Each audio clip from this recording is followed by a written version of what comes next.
Hey there, YouTube!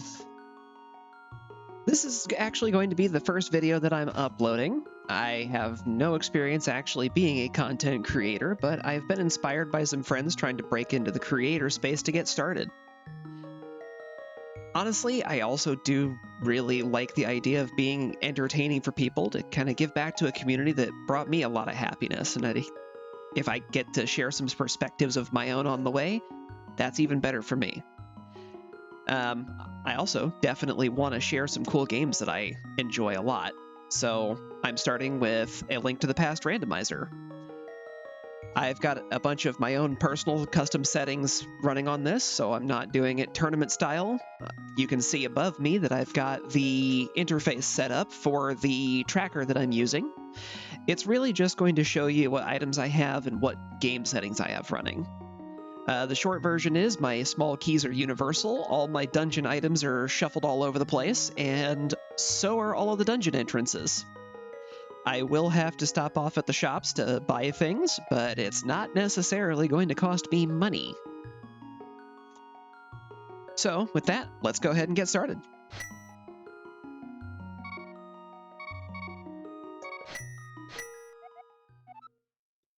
Alright, looks like I got an open world in the light world this time. I'm going to start at the sanctuary.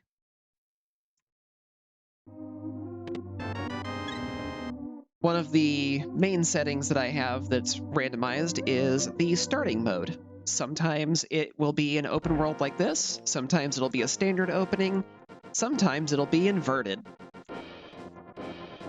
I also have it set up to randomly determine whether or not there's going to be a Triforce hunt. Doesn't look like I got that this time, though.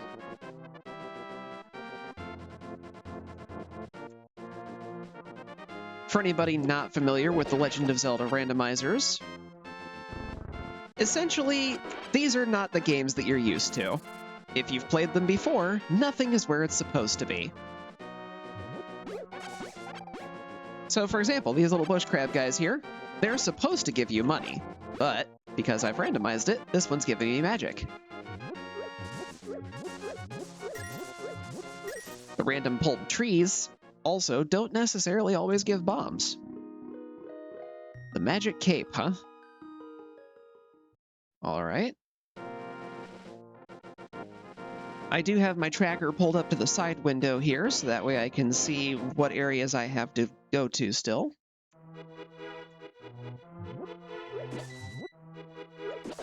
Because it does have a map attached to it.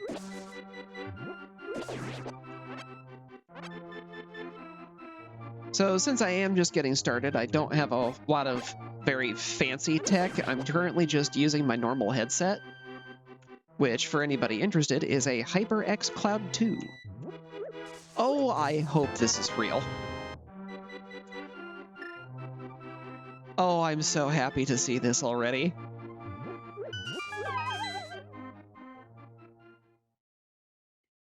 Red cane is one of my favorite items in the game. It lets me do this, and this. I can also pick this up and throw it. I can do silly things with this later. You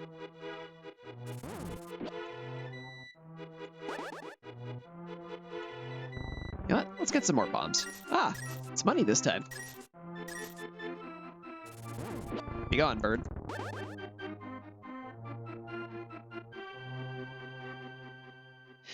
So the recording software that I'm using is OBS.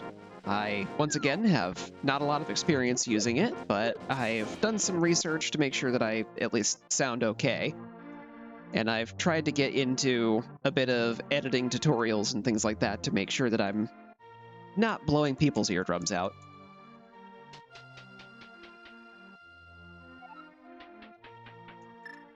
For most randomizer runs, this is a pretty standard place to start if you have, especially if you have open world, rather. Big key to Dark Palace. Ooh, bomb capacity. Wow, 2 big keys. Okay.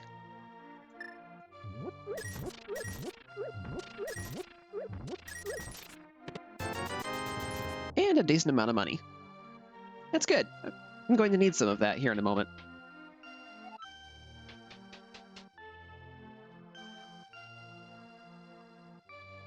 As far as my editing software goes, I actually have 2 different ones that I'm going to be trying to use. I have not really gotten too much into video editing. Most of my experience was from my college days, back when I had to do it for class. But I'm going to be using both Shotcut and I believe it was called DaVinci Resolve. They're both free software, so you shouldn't have to pay anything to use them. And one of them was one I just found by Googling it. The other one was one that was recommended to me by other people on YouTube.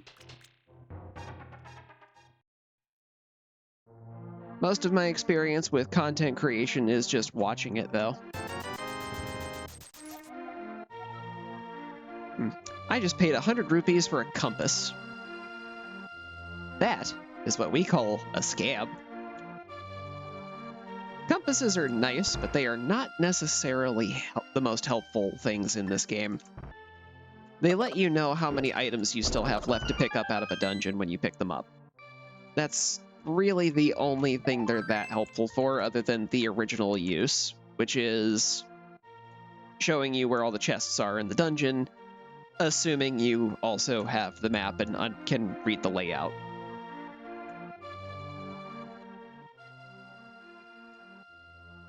Free the chicken.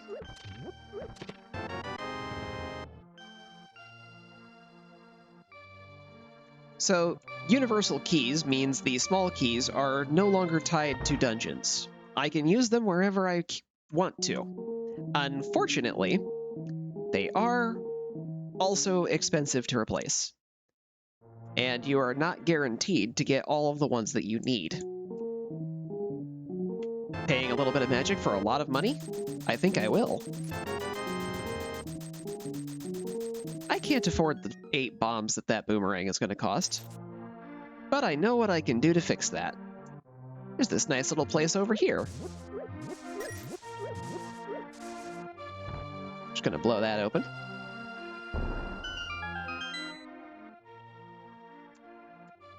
This is the refill hut. If you need resources, this is a good place to come.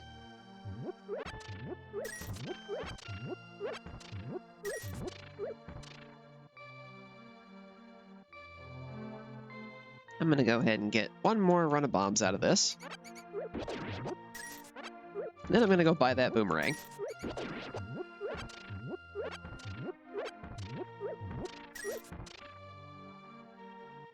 Because that's going to be helpful later.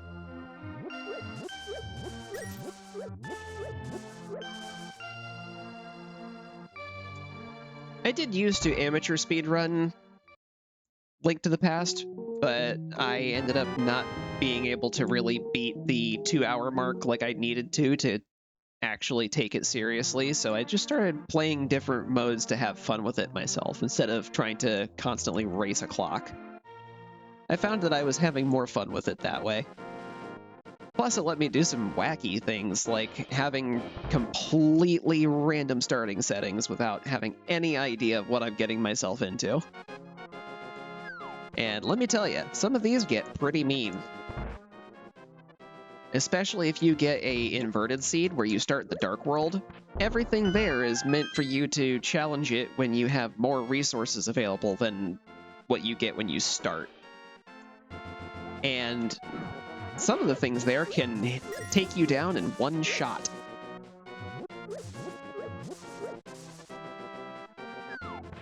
Another Dusky. Trash, huh? Well, I mean, the big key to Eastern Palace is still something nice. I wouldn't call that trash. And I think I've done everything I can over here. So, just gonna save and quit. Mark a couple things on my map.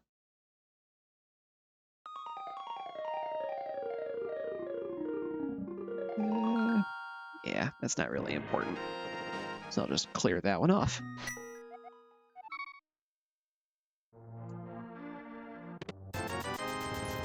More money! Go ahead and get that heart back.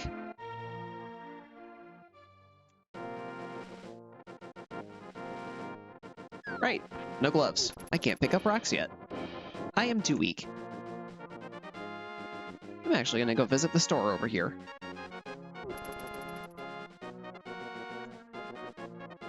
It is unfortunate that a pack of 10 bombs cost me a key. I'm not super thrilled with that. I almost bought that. I need to see if it's real first. Wow. All of these are real. Don't mind if I do.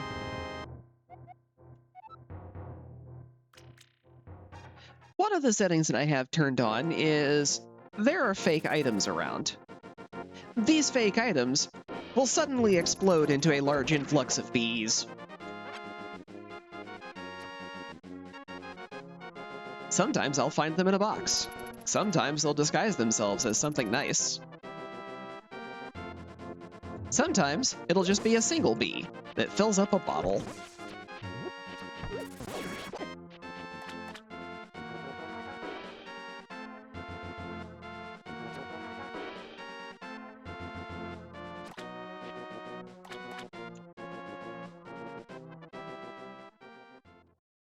What do we have in the lake area today?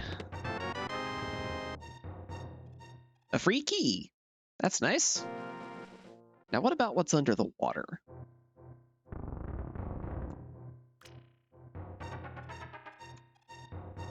One of the things that I picked up on because of the speedrunning tactics is some of the glitches that are available for me to use in this game. You're probably going to end up seeing one of those here very soon, where I can just pretend like I can swim for a little bit, even though I don't have the item to do that.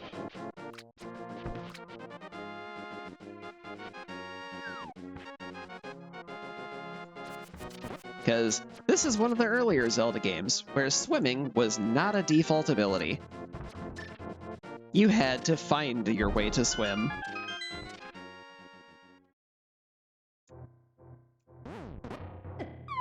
Ow.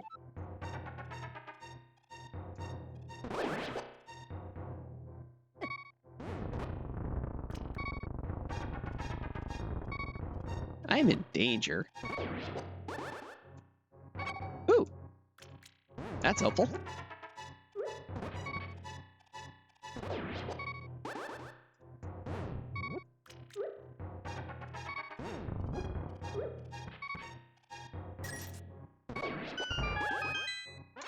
Oh, thank goodness that one dropped a heart.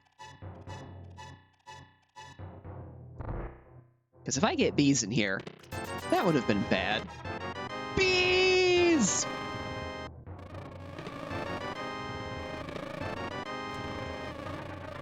Gotta run. I can't fight back yet.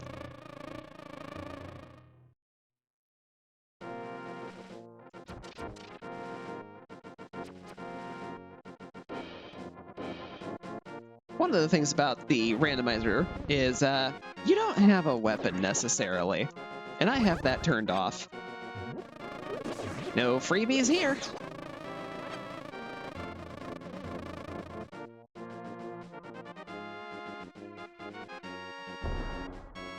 This is the area where that glitch that I mentioned will probably end up getting used here in a bit. I've got one thing I need to come up here and find first.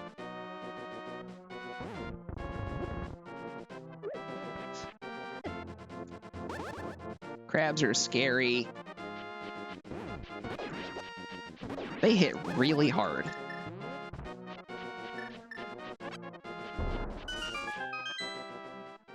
I've only got 4 hearts total right now, and they take 2 each.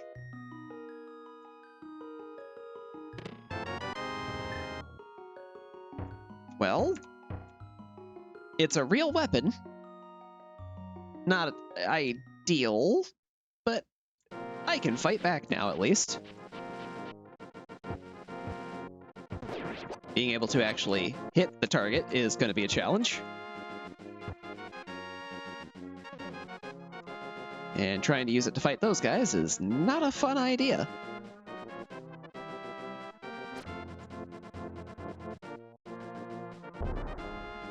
All right, now it's time to try this. All right, I should be in the right spot. Oop, messed it up. Moved over too soon.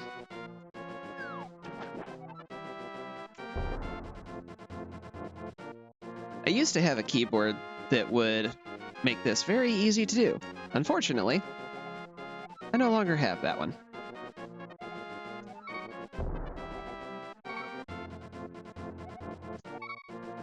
There we go.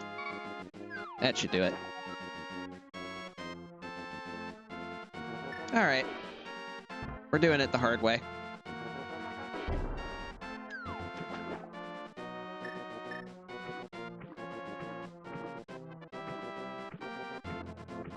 When you have to line yourself up, sometimes it's easier to just use a bomb. Piece of heart on that island. I will not be coming back for that.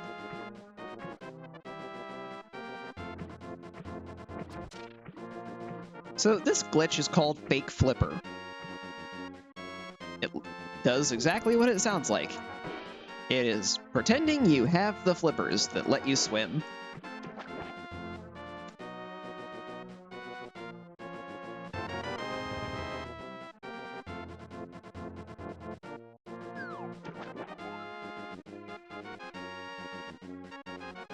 That's the spot I'm looking for.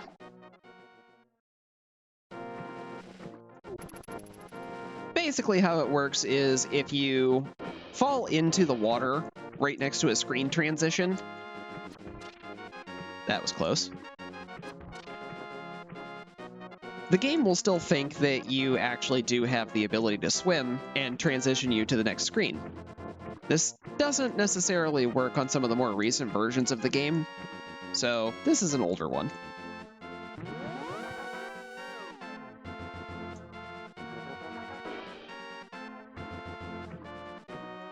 But the Link to the Past randomizer setup only really works with the older version. Unfortunately, I don't have the item I need to be able to get in there. But I can... well, I don't have the money for this, and I have scams turned on. There is a very high possibility that when I go up there to pay for that item, it just ends up being a complete ripoff.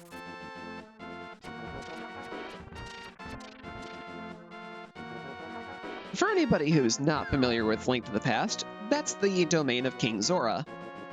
King Zora, in the original game, will sell you the flippers for 500 rupees. Because this is a randomizer, that's not the flippers anymore, most likely. Not that it can't happen, it's just incredibly unlikely. There's over 200 other items that it could be right now, including a single rupee. This is called a life lesson, which is one of my favorite Zelda randomizer terms. Because they're blind buys.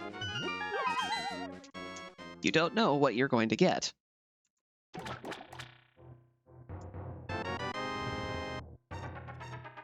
So I've gotten 2 of those, and if I had a bottle, it would be full of bees right now.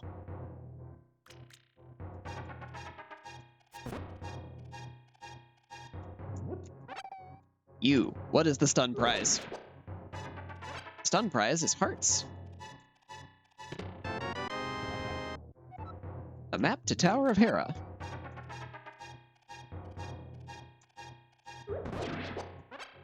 Alright. As soon as I get outside here, I actually get to learn something. That's one of the crystals that I need.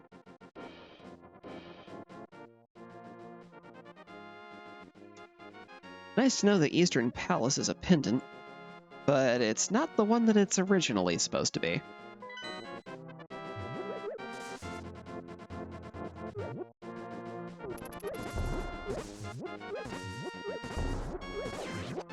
Altogether, I think I've played somewhere around 50 different seeds of Link to the Past Randomizer.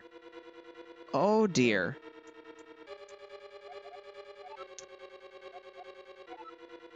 Well, nice to know I don't need to worry about Graveyard Ledge. There is one chest that I can get here. I'm going to go get it. This is a terrible idea. I am one step away from being as weak as I could possibly be, and I'm going into the second to last dungeon of the game. For $100. Oh boy.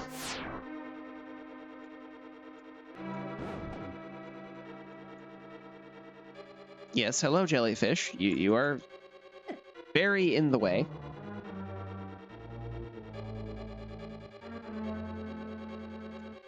I'm leaving now. Technically, I could go further than this, but without having any gear, this is a death trap, and I will not be.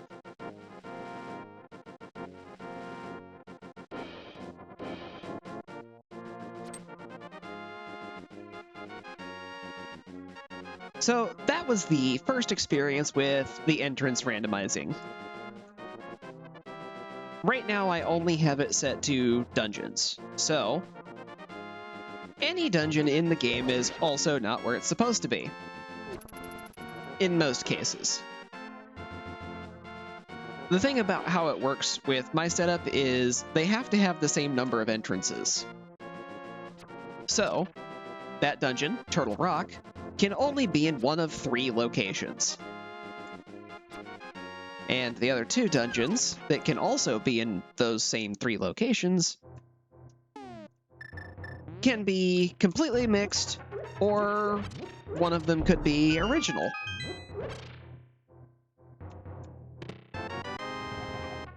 Big Key to Skullwoods, $50. And, oh boy, swimming. Where is your heirloom? Ice Palace, huh? Well, that's good to know. That does mean that there is a distinct possibility that I am not going to have to actually go there.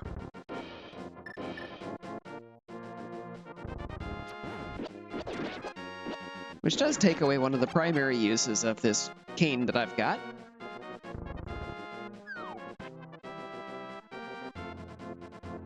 Because with it, I can do something similar to what I did earlier and push myself through a wall to ignore half of that dungeon.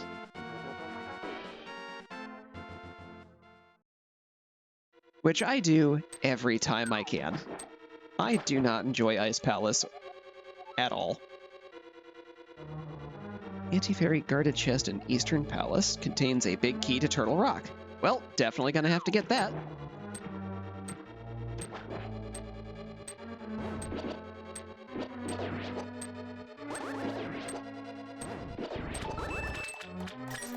So those gray tiles are the hint tiles. Sometimes they will not actually be a hint, but a joke instead. Your mileage may vary.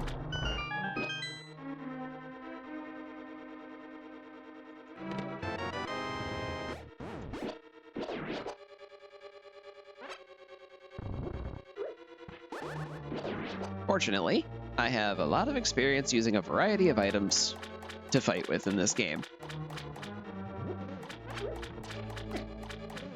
But challenging some of the hardest enemies in the game with it is not fun.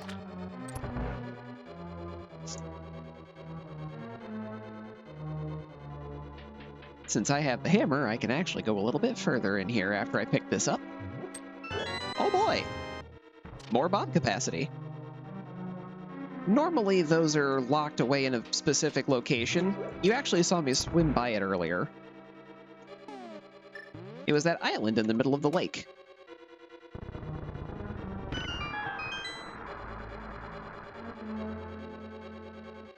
It's been a while since I've gotten the maximum amount of both of these, but I'm pretty sure it's 50 bombs and 70 arrows.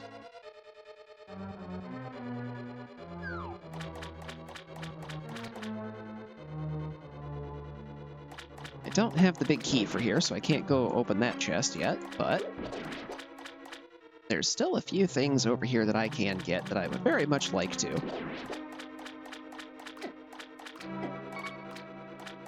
Eep. And that's what I mean by the hammer is a little awkward to use. The good news is having it already does open up quite a bit of things. And at the very least, it's better than trying to fight things with bombs. Actually, I have keys. I'm just going to go open this door.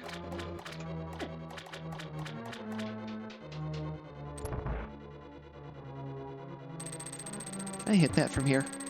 Nope. The boomerang can, though.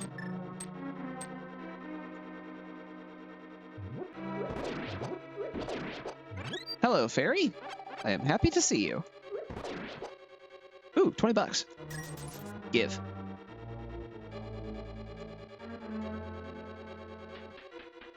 Something's going on here.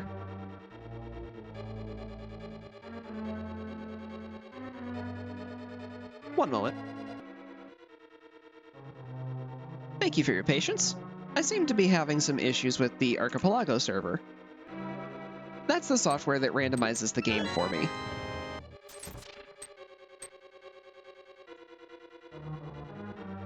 It lost connection, so I had to fix that real quick. Sorry about that.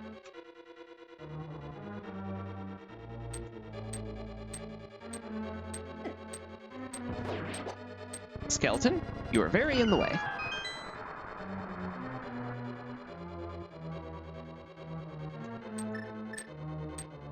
Boomerang!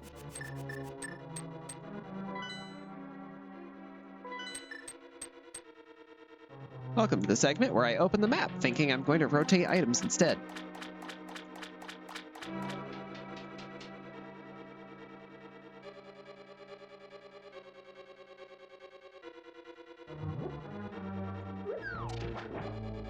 I actually first learned about Link to the Past Randomizer from watching some of the creators that I follow. The first person who I think I watched play through this was a creator named Roam Mithril. He's more well known for doing Mega Man Perfect runs, which is one of my favorite things that I've seen him do. The skill required to be able to pull that off is incredible. And something that I am entertaining the idea of trying myself.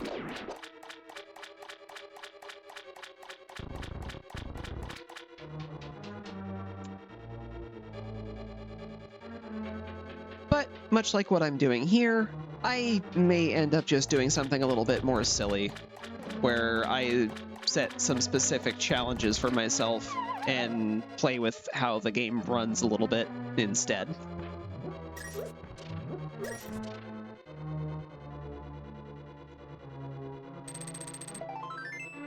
Oh boy, a piece of heart. I mean, they add up over time, but that's still not something that's super helpful at the moment. There is nothing else I can get here, so I'm just gonna leave and go somewhere else. Since I picked up the swim fins, I'm actually going to go see what's for sale over at the lake shop.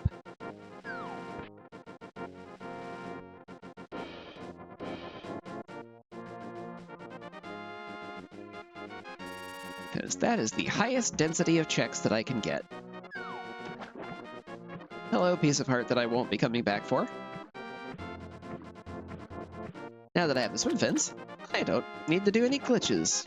And I also don't have to worry about getting hit if I'm in the water. Because if you get hit when you're doing that glitch, it's instant death, no matter how much health you have. This is very expensive. This is very not. I can't wait for it to be bees. That was real.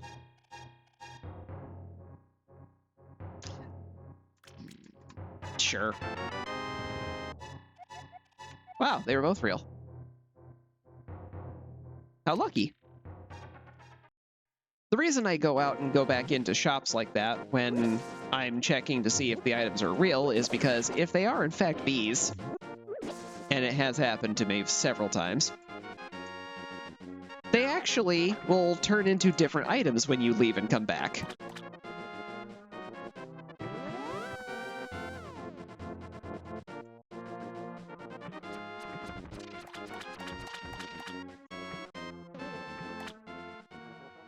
All right, now we find out what's in these.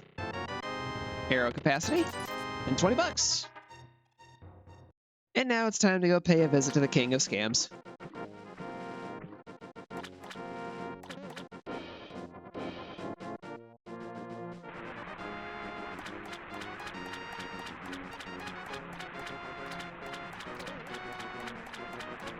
There's a key on that ledge.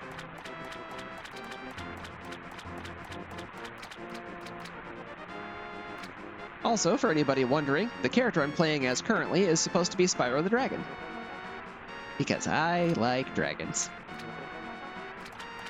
If that wasn't already very obvious.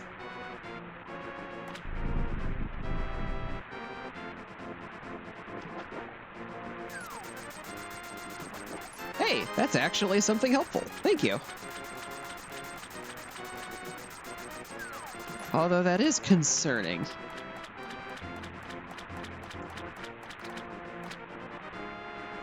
There's one more item I can get. That means I have to go to the dark world where things hurt a lot.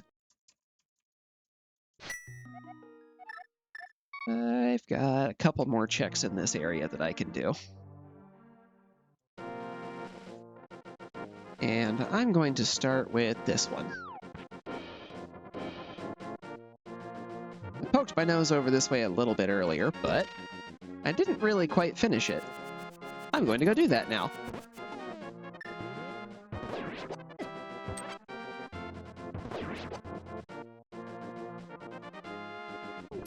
Ow! Leave me alone! Have a hammer.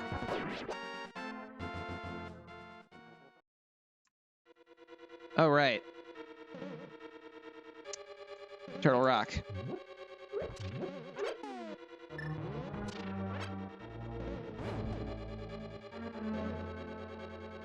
Sure, why not? I'm here. This is probably going to end very poorly.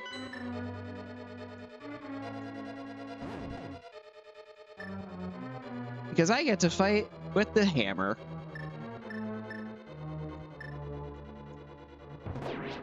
Excuse me, skeleton. You're in the way.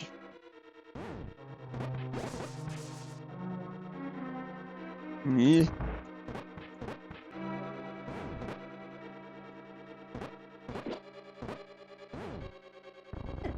Ow. Yeah, that's about what I expected.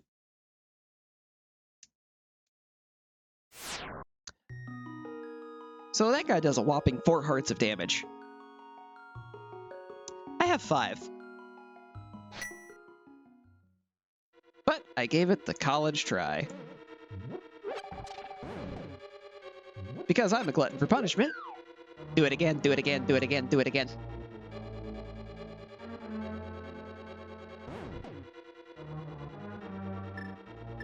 And hopefully this time a little more success-shaped.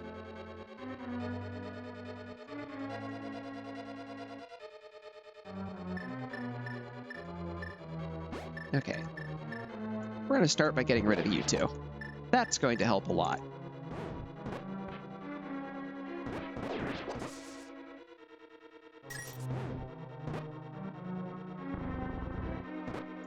We're playing with blocks.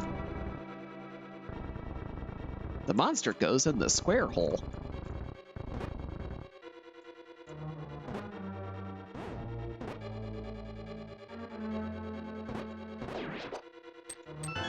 And it was a compass. For Eastern Palace. I have not seen that yet, but... Oh no! Chain jumps! I joke, these things actually do hit really hard.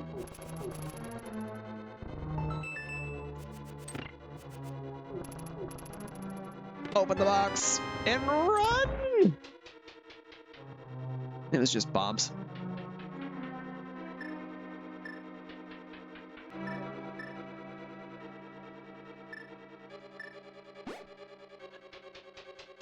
Hello, big caterpillar thing. I am not fighting you.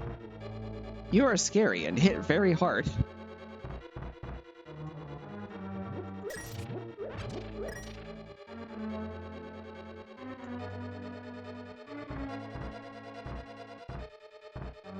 Wrong one. I need to go in this one.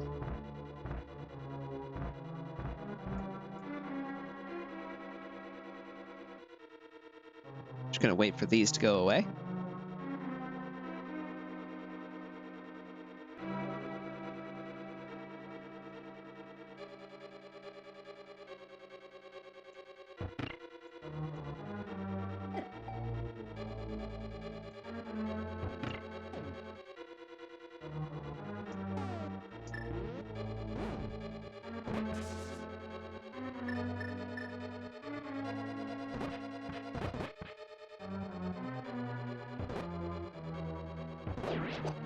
Begone, Skull. You vex me. Ow. I need to beat that guy. He has a thing that I need. Well, he has something. I don't know if I actually need it or not.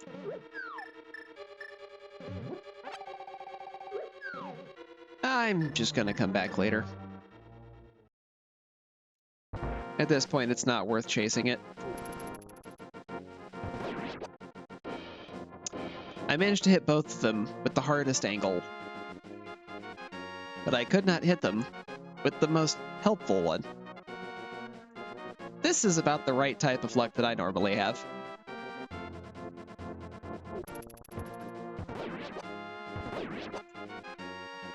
I would not expect very many shooter games to come up on my feed because, my luck does crazy things to me. Including emptying basically all of my ammo from the weapon designed to take down massive groups of enemies on one person and still not defeating them. But then I'll pull out the basic sidearm, pop a shot, and just headshot. Completely unexpectedly.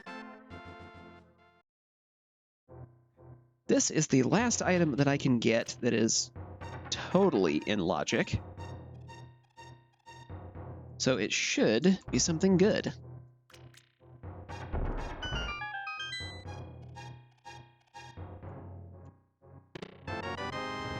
Oh dear. I have to go further in Turtle Rock.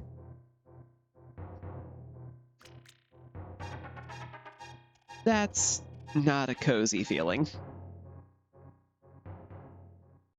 Because I can't get into any other dungeons right now that have anything that I can pick up. Well, no point walking.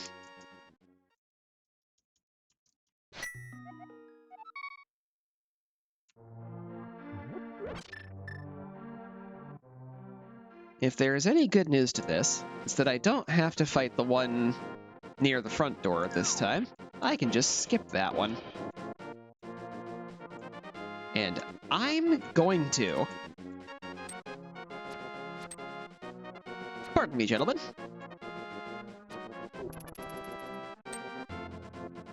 You're not a gentleman.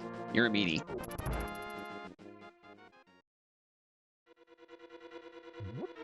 A blue meanie?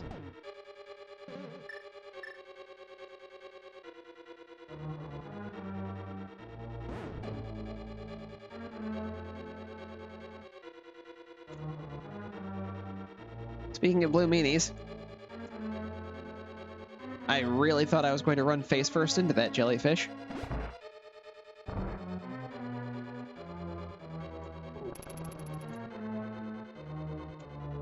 Spooky. Okay, we're good.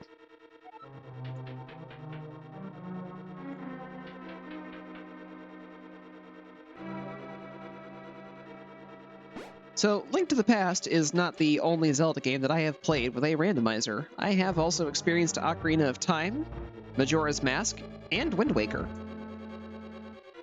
Of the other three, Wind Waker is the one that I've enjoyed the most. But A Link to the Past will always have a soft spot in my heart.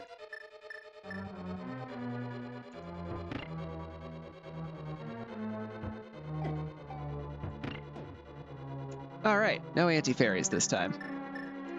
Dodge procedures not needed.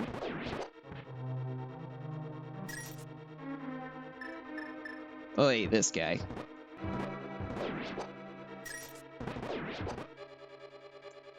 Okay, we're gonna not challenge you in the hallway. That's what got me killed last time.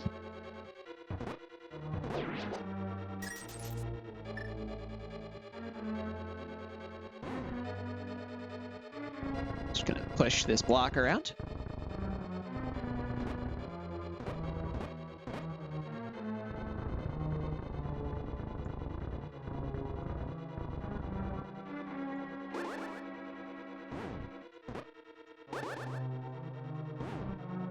Come on.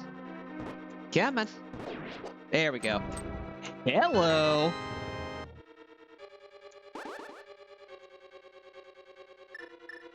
Hookshot. My long-term friend in this game. It is good to see you.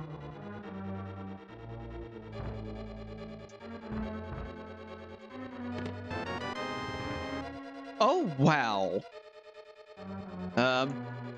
I can do this now. It doesn't look very impressive here, but that'll be very nice later. I can also do some very silly things with that. Like this!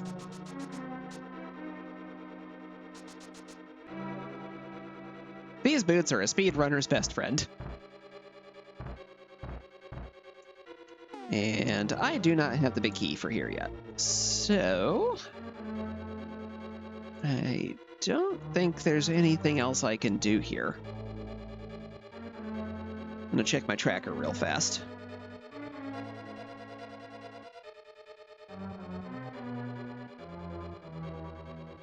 Oh yeah. Laser bridge. I don't wanna.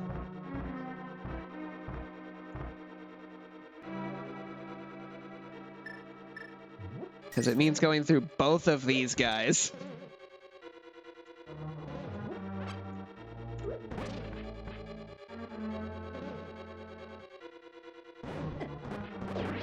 Ow.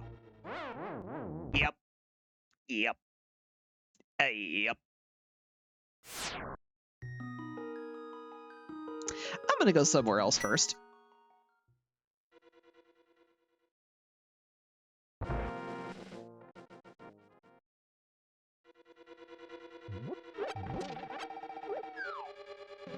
May as well go ahead and top off my magic. It's right there.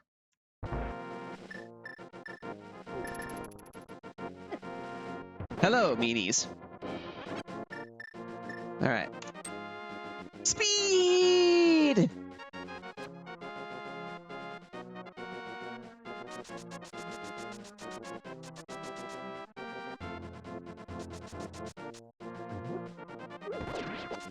To do that, you need the boots.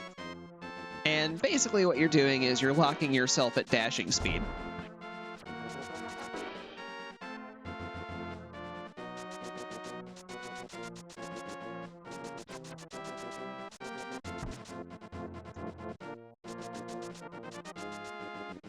There's two different items that you can use for that, and the one that I've had the best time using is the hookshot. This is part of why it's a very good friend of mine in this game. Aside from just being able to do silly things like that. Play stupid games, win stupid prizes.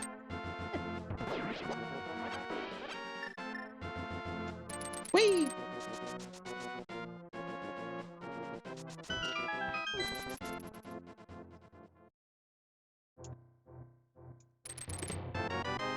Another compass!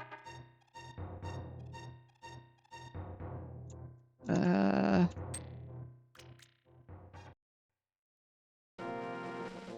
not sure what else I can do right now.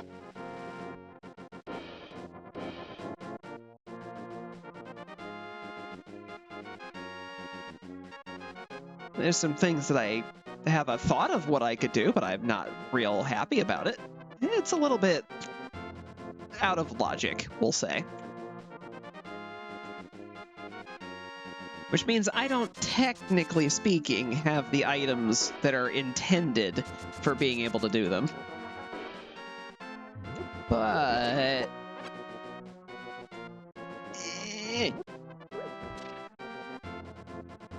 I still have a way of making it work. I'm gonna go rescue an old man from a dark cave.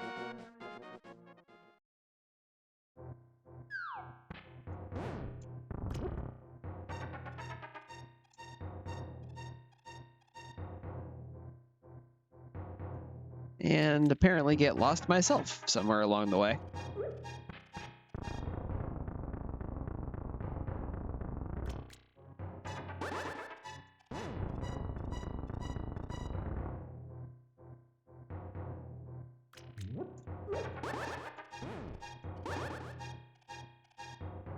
Oh, I found my way through.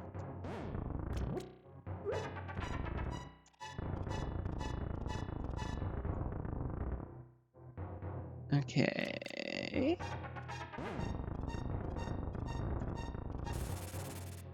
Aha! I found my way through the deep, dark cave. Through the great powers of having a magic stick. Normally, I would prefer to do that with a sword, but I didn't have one. So here we are. Ow. These cabbages hurt. They're actually boulders, but they look like cabbages. Kind of.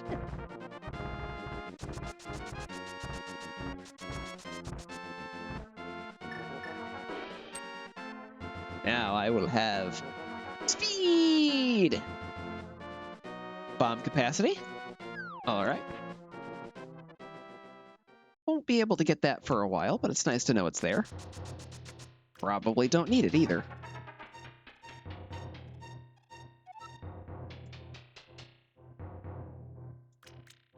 Piece of heart. And an actual hint.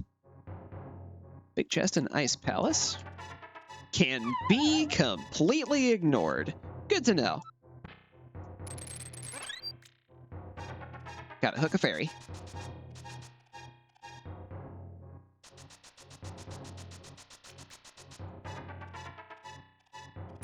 Yeah, you guys aren't so bad now. You are very allergic to the hook shot.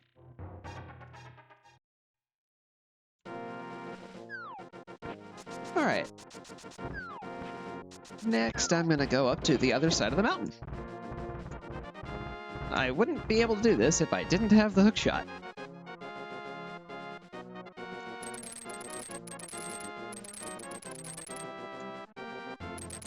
That little post right there is just barely within the range of it.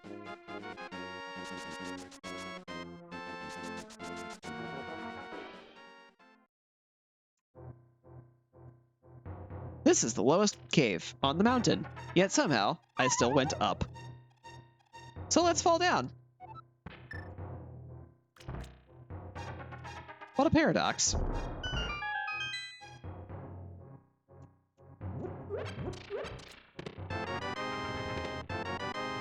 Ooh, I found a book. I can read now.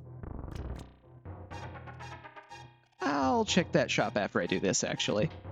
If I go in there, that block is going to reset. And I don't have the thing I need to make it stop existing.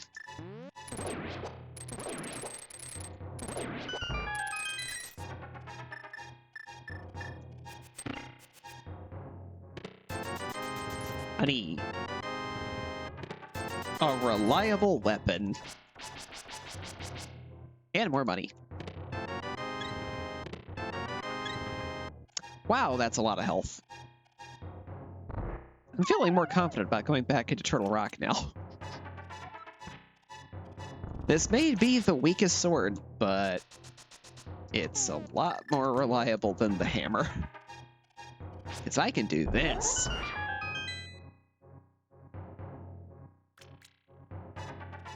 Oh.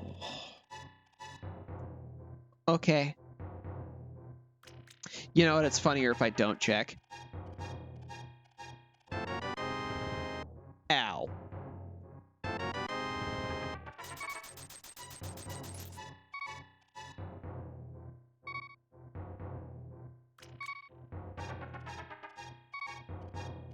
Buying it. Aww. Okay, I have to go get help first.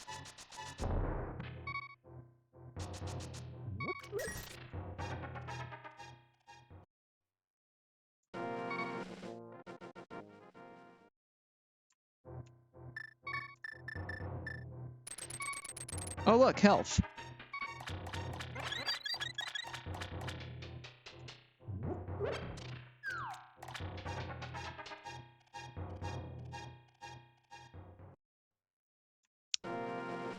That ice rod was very expensive. For my health. And I already don't get very good health care.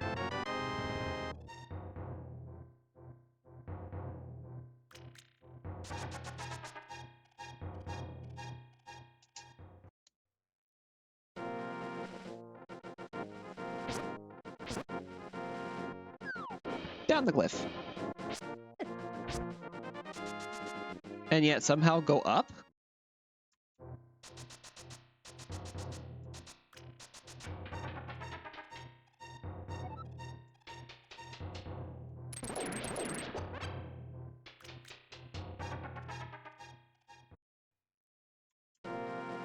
One of the fun things that you can do with Archipelago, which is the software that's used to randomize all the items in this game, is you can actually mix in other games with this. So, if I wanted to do something like, say, mix in Super Mario 64 stars, I could do that here. As a matter of fact, they actually show up as stars. Before I check that dungeon, there's another thing over here I want to have a look at first.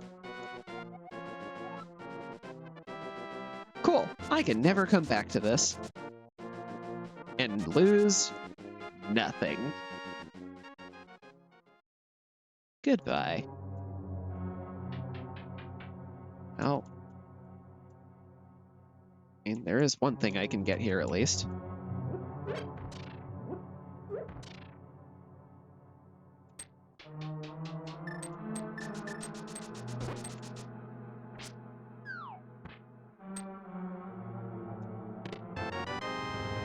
This is where I would use the mirror.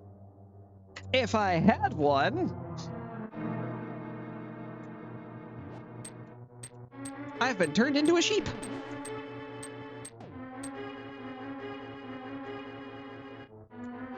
The item that I'm missing, by the way, that would have let me do one of the other glitches from earlier, is the thing that stops me from turning into sheeps anytime I go to the Dark World. Until I get that, I can't go there. Even though I have the items I need to get there. Alright. And I've got one thing left I can get from here. Before I have to go somewhere else. Ow. That hurt. I'm gonna take it out on you instead.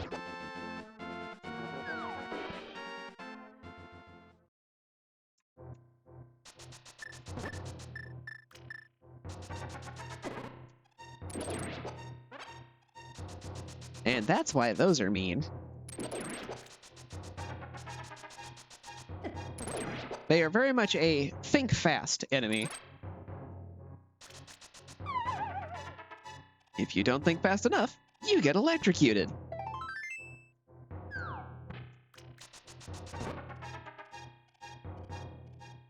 And that was the very last thing that I can pick up from here. So, time to go home.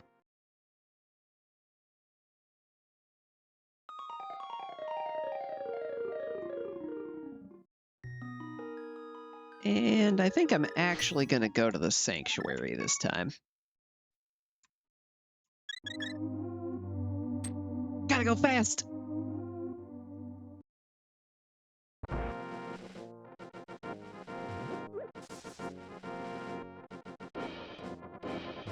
Since I can pick up rocks now, I can get in here!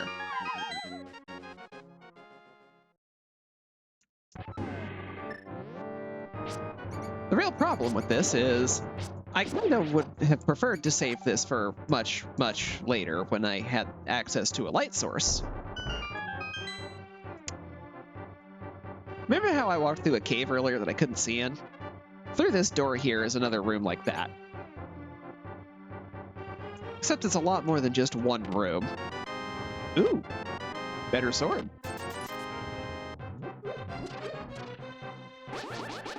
I have magic swirlies now.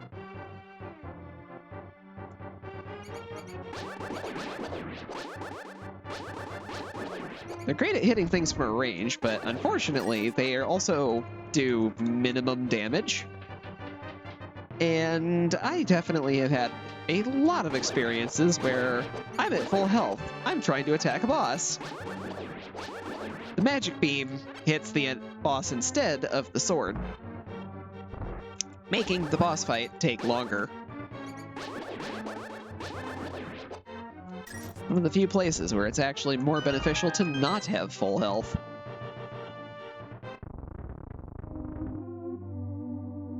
Hi, I'm back. And still gotta go fast!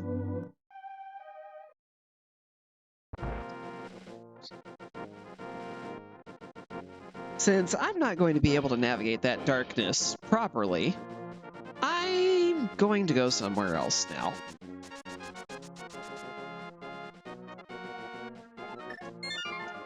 I'm a little sad that I haven't found the flute yet, but that'll be coming up later. Once I do have it, it's going to make getting around a lot easier, and I won't have to do the save and quit thing nearly as much.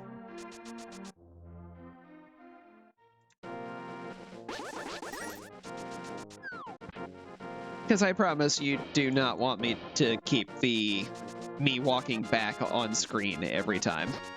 It adds so much time, and it's just moving around.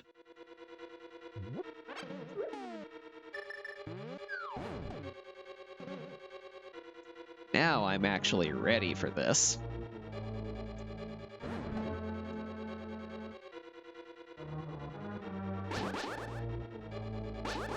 Just gonna get rid of that. And that.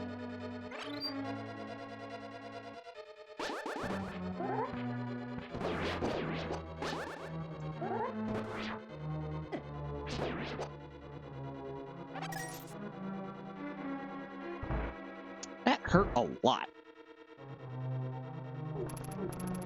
These guys do just as much damage. And unlike the enemy, their damage doesn't reduce when you find better armor later in the game.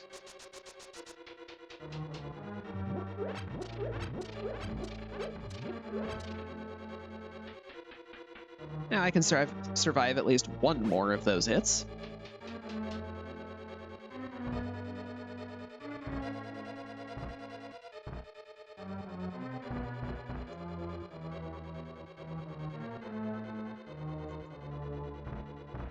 So the reason I use the universal keys is because I do actually like playing with that setup.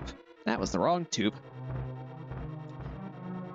It's one of the things that I actually did like about the original Zelda that just didn't survive past the first game.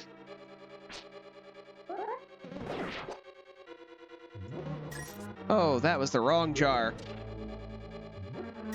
I have made a mistake.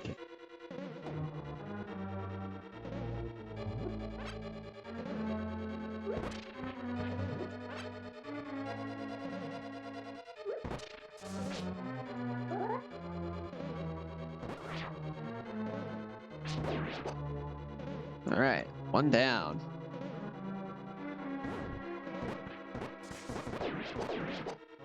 Yeah.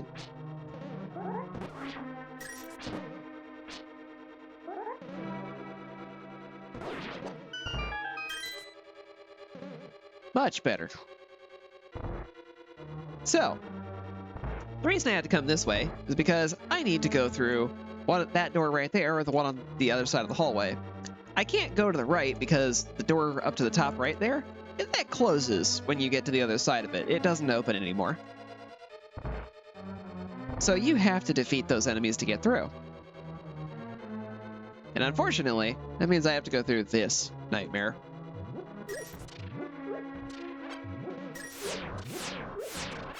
I want that heart.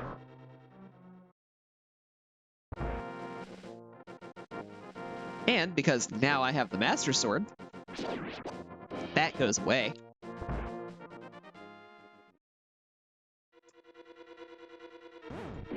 This is where technique becomes important.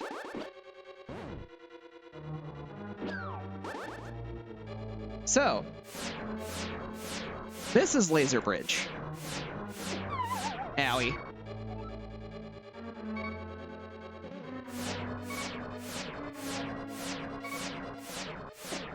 Ow. Didn't quite make it.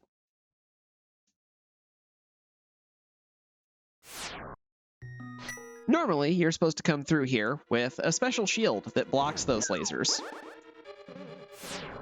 I won't be doing that. Because you can just walk around them if you know what you're doing.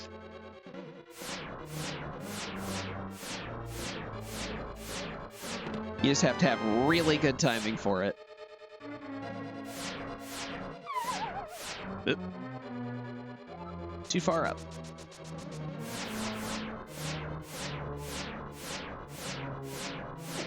Ow.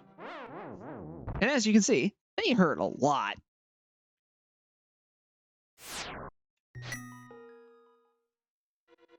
Thankfully, this is an entrance to the dungeon. I can just respawn here as much as I need to now. Ow.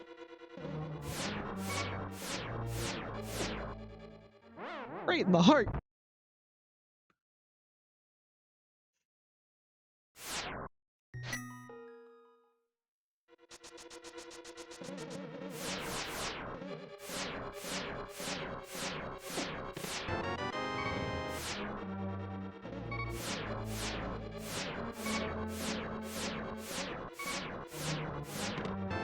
Oh no! What have I done? A large influx of beans! Will not solve my problems.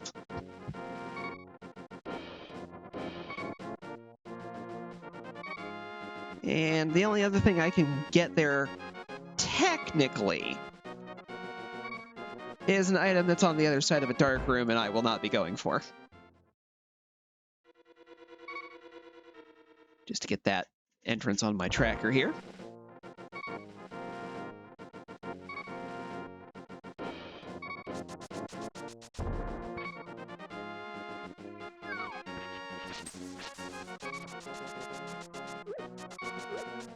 Alright, since I have the boots, the direction I'm going is actually a bit easier to get to. Gonna take a pit stop right here, though. Because I need health.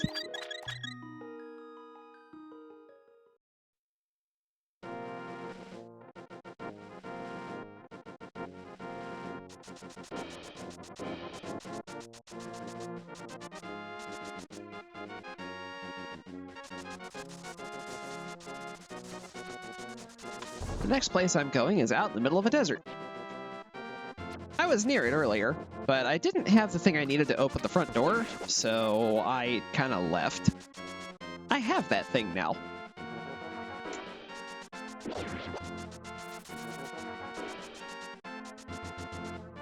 So one of the things about gaining literacy in this game, it's also a key to a dungeon.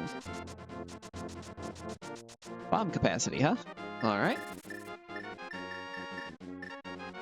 Behold, my book-shaped key.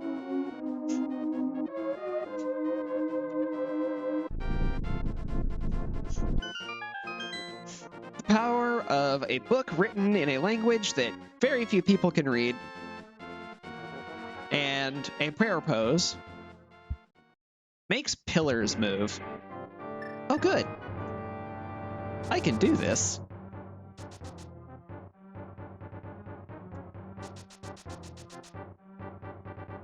Matter of fact, I have all the keys I need for it.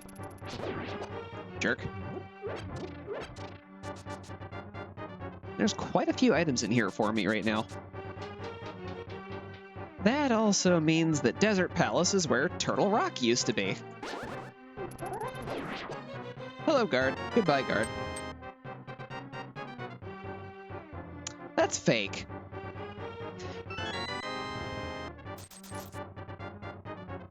Or not. That was weird. Goodbye. Goodbye. Goodbye. Have a pot.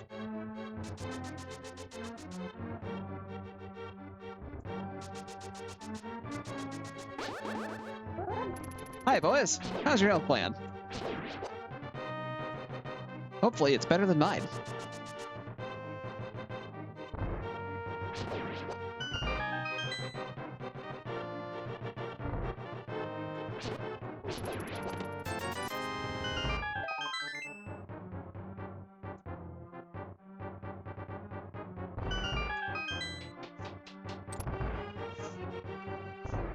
Down the stairs I go.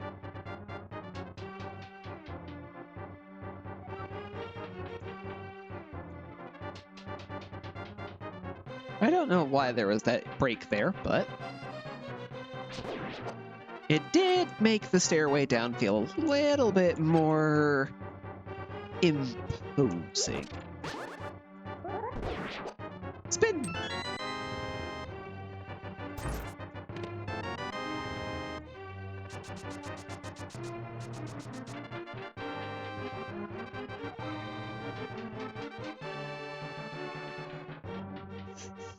First time I played A Link to the Past was back when I was still in grade school, actually.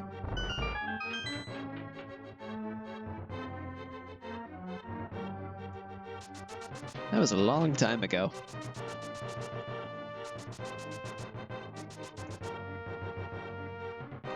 And as much as I do enjoy the 3D Zelda games, this one always felt easier for me to come back to.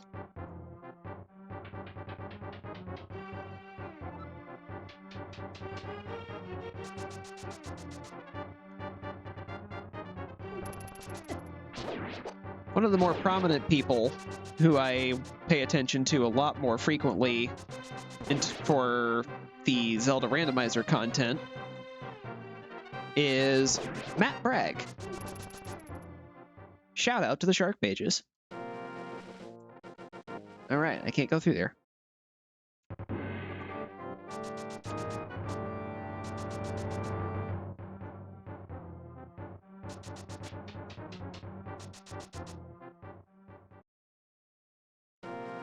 He's actually the reason why I even tried Ocarina of Time and Majora's Mask Randomizer in the first place.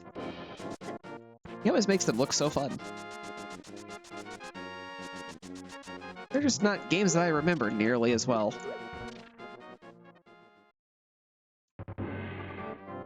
There is one item in here that I'm going to pick up and hopefully never have to come back here. I poke the door. Then I spin! And the one item I'm picking up is behind these guys. Just a compass. For another place I hope never to have to go.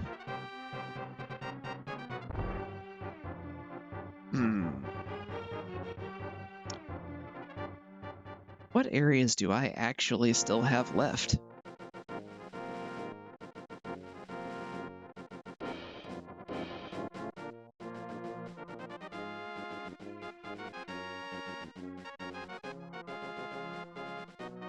I could go see what's on the pedestal.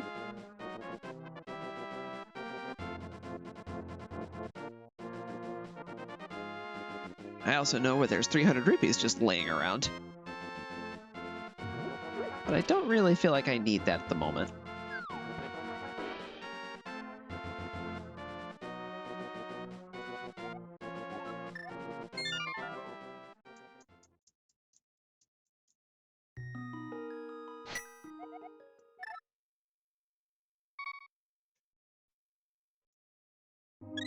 Get some health.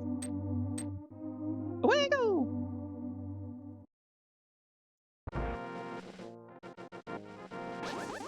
And I'm gonna do a logic break. Although I do think that I have settings to expect a little bit of that.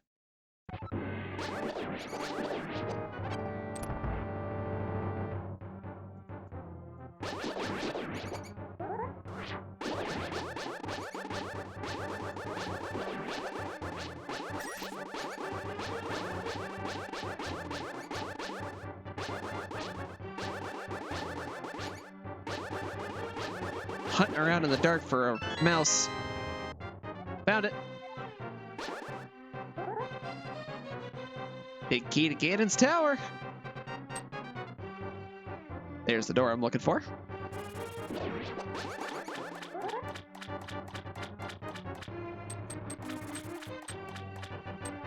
Somewhere around here. There it is. So, because I have the little sparkle on the end of my sword, I can kinda see where I am all the time. This is what's called navigating a dark room. And it can be very difficult to do. Oh, there's the door. It was locked.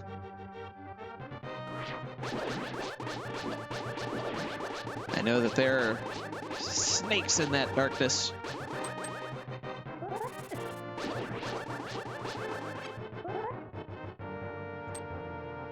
Okay, about here somewhere is a chest.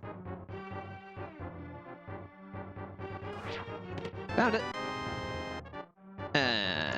Just some keys. Well, I have at least cleared that place out now. Is there still something in Turtle Rock that I can do other than that? Doesn't look like it. I'm actually not sure where the game wants me to go. So for now, we're just gonna go somewhere.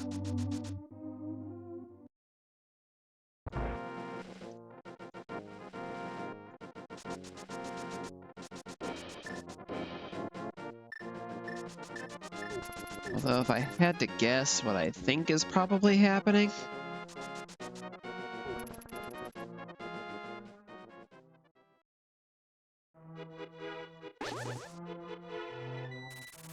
I think the game wants me to go find a standing item in the Dark World.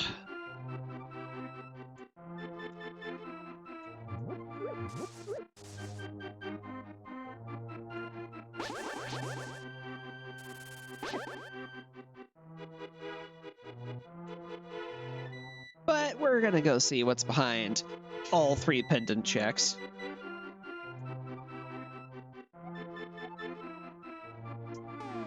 Cool. We won't be coming back here. Ever.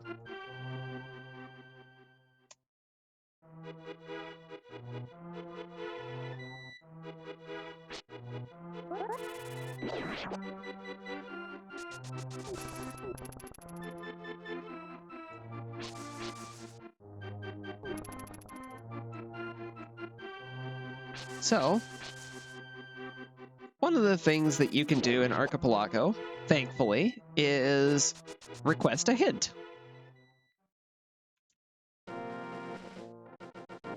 And I think it's about time I did so, because I need a light source to be able to do anything. And I haven't been able to find one yet. So,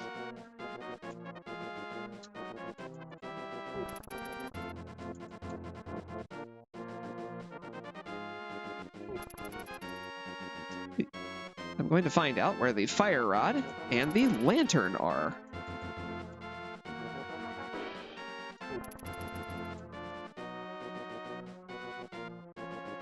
So I need to find the Tower of Hera for the fire rod.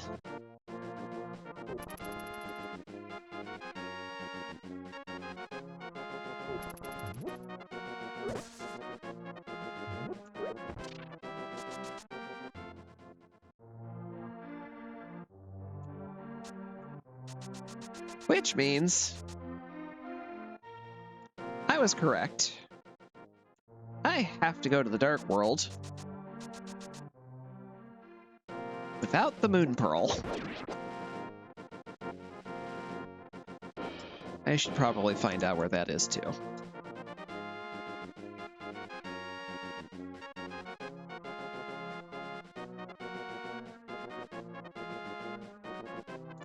Oh, you know what? Actually,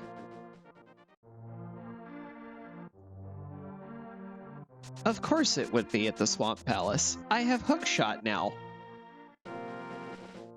I can actually go beat that.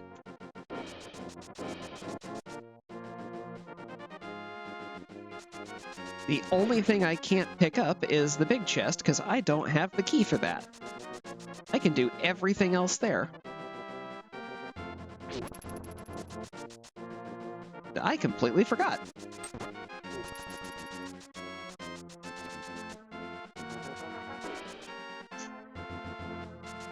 Thank you, Archipelago Hint System.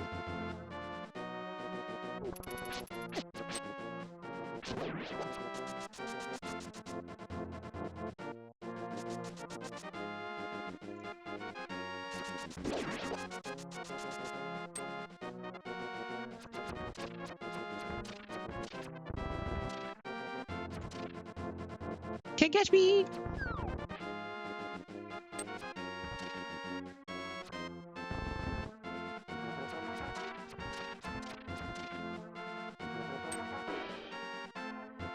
Oh!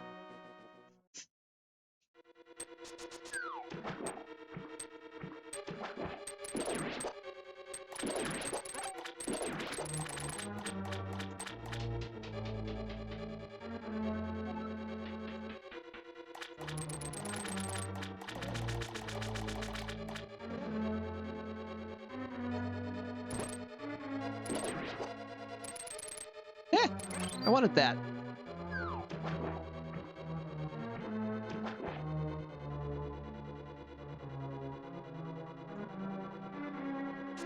Down the ledge. But I want it. Okay, no shiny for me.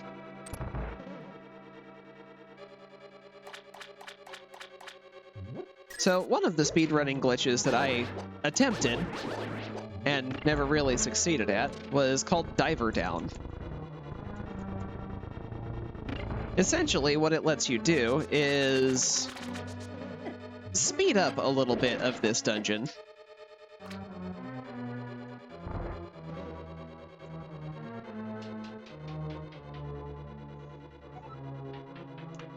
So you see how this is filled with water? We need it to not be. Normally, you would just come here and flip this switch. But for speedrunners, they don't want to spend the time to come all the way up here to flip that switch. So they found a glitch that lets them just walk on water. The reason why that matters is because then they can go through the door and open these chests without draining the water.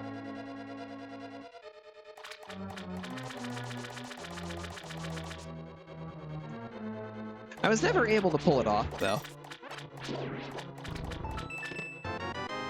Bees!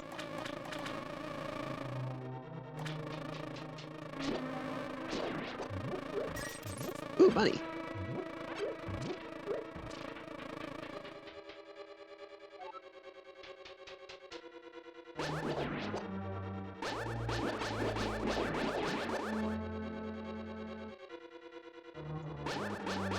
Unfortunately, there ain't no getting rid of that guy. No matter how much you may want to. Damn it. Ow. Ow. I am going to open that because I do want to get some of that health back if I can. Don't remember if there's health in here, but... Oh, good. There was. I don't need any of the rest of that.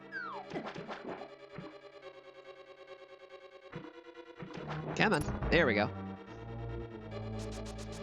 This is one of the few dungeons where you don't need the boss key to get in. Well, this is going to be a long fight.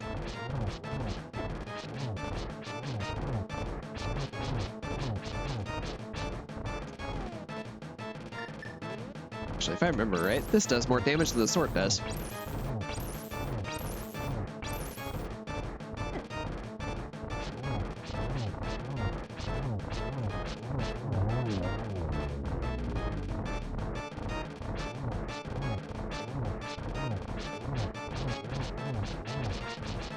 Fury swipes!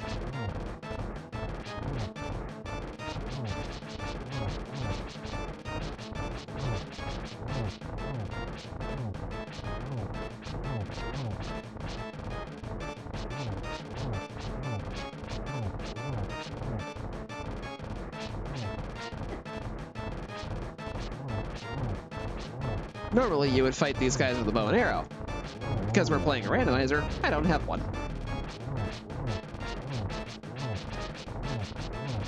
So I have to settle for just swinging a sword wildly like an idiot.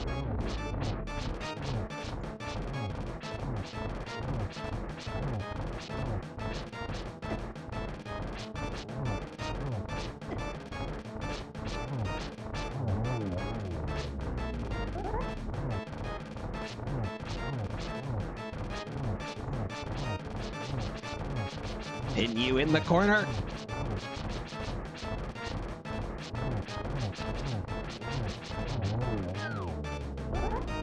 He angry.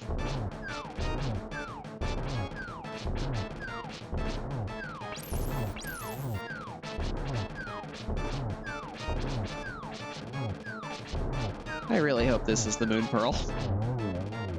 Oh, thank goodness.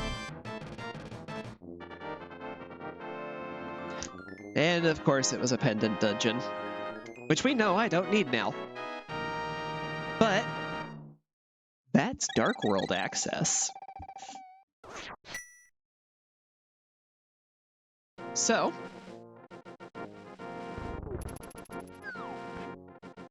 I can get to a whole lot of new things now.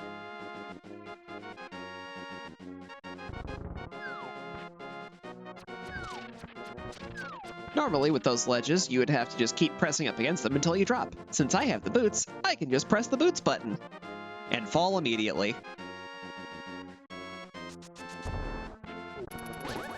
Yeah, that would have been nicer if I had actually hit that. This is part of why I don't do well at the speedrun thing. My routing is bad and I bonk a lot.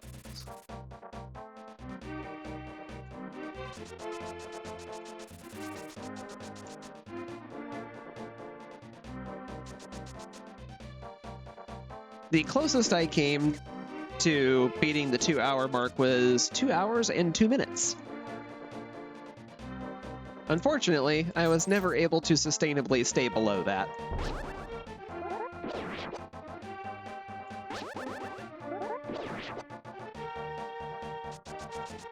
So these days I just make seeds for fun, because I do very much enjoy playing this.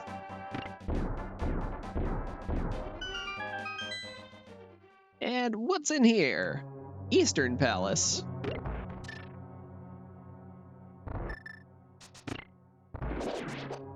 Just gonna speed by all you guys.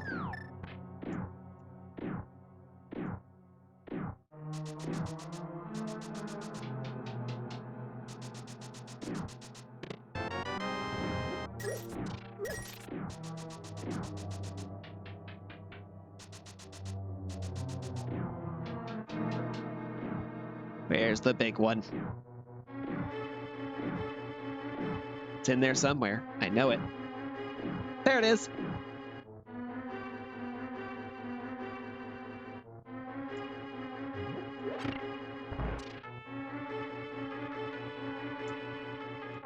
Don't need to go that way. I have hook shot.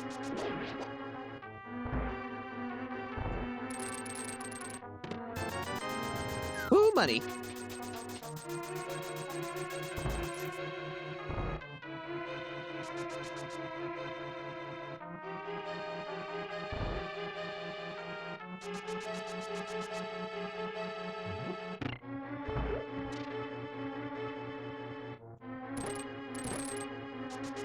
One of the things that I definitely picked up on about myself is because I watch so many different creators,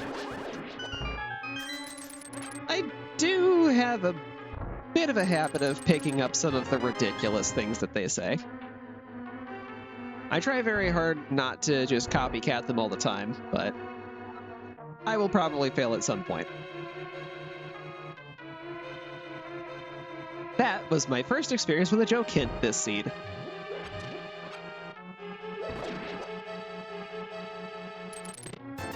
$20! Just what I always wanted!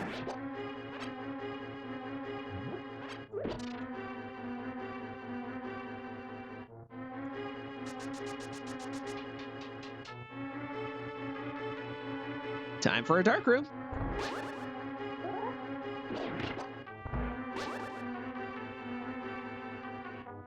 Thankfully, some of these are actually pretty easy to navigate.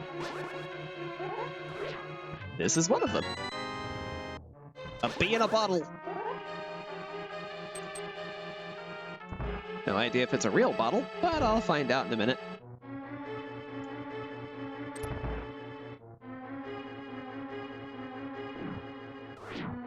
Now, if I remember right, the chest I'm coming up to in here only has a compass in it. So, realistically, I could skip it if I really felt like it.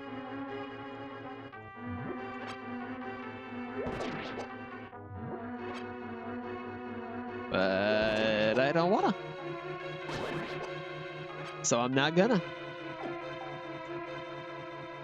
I won't be able to finish this dungeon, though. Oh, it was a big key. Really glad I didn't now.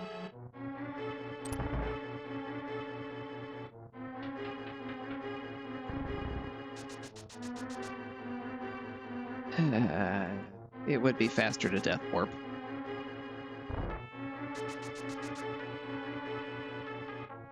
Hug me!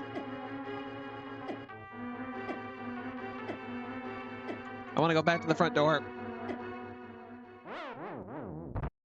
Thank you.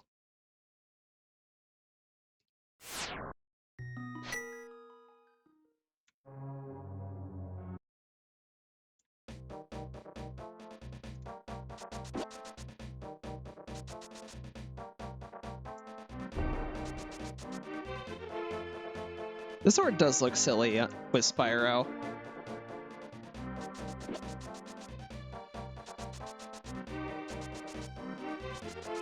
Not sure how I feel about the color scheme of it, though.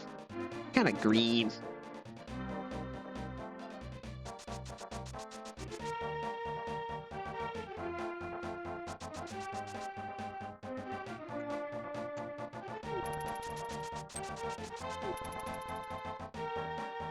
All right.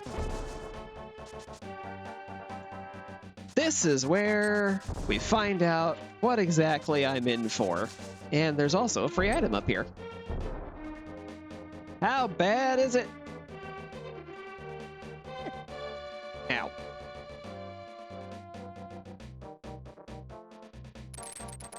All right, game. What am I up against? Pull pedestal, beat Ganon. Okay. Half magic. Hello.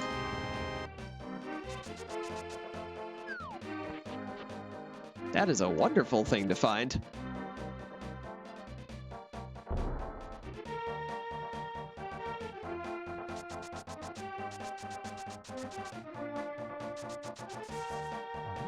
I pick up a rock and I throw it. Because I can.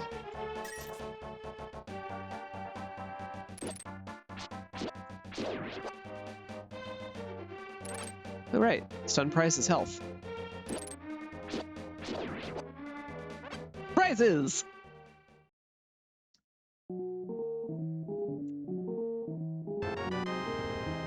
I buy that for a heart. I buy this for some bombs. I buy this with my magic. And get all my health back. That was also the fourth one. Yay! Oh, good. I'm going to blow most of my money on these.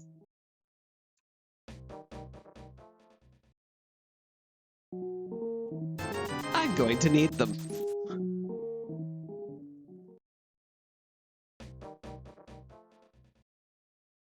Hello, shopkeep. I'm here for your key. Goodbye.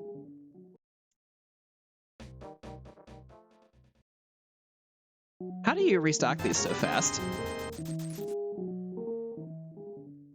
I just keep 80 of them in the back. Why don't you just keep them all up front?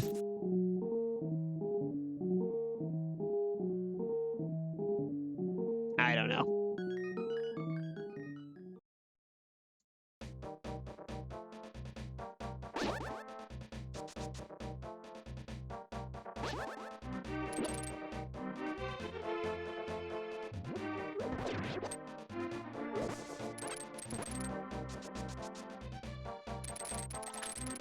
Hooking across a wire.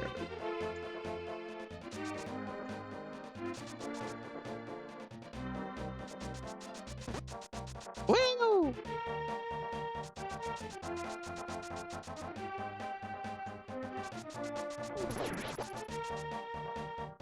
Just blazing right past everything. This is why boots are nice. I can run away from all of my problems.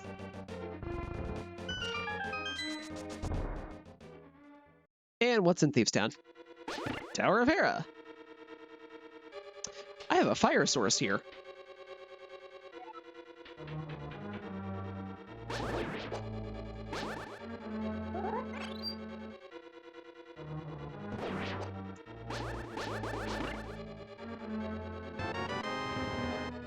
Big key for Thieves Town.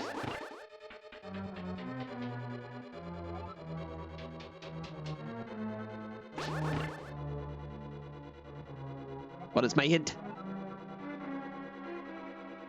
I already knew that.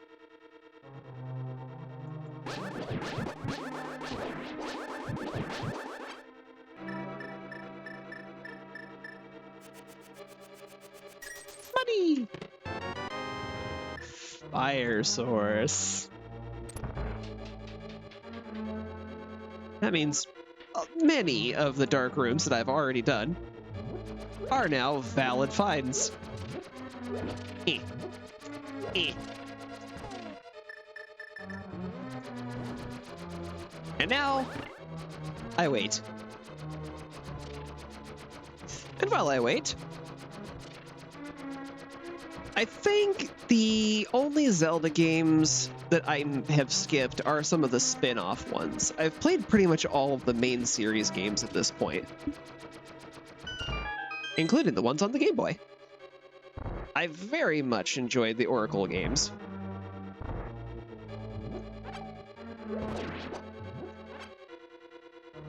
Maybe should have waited to pick that up. Too late now. Definitely should have waited to pick that up. And it was all for a piece of heart.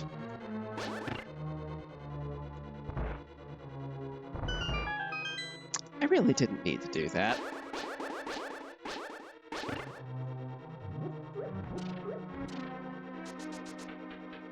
Up the stairs.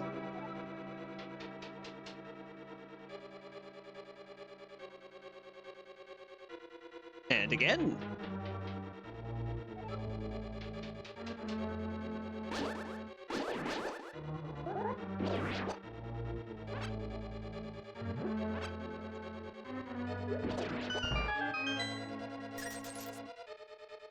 So, for full clarity, now that we know that the goal is to get to the pedestal,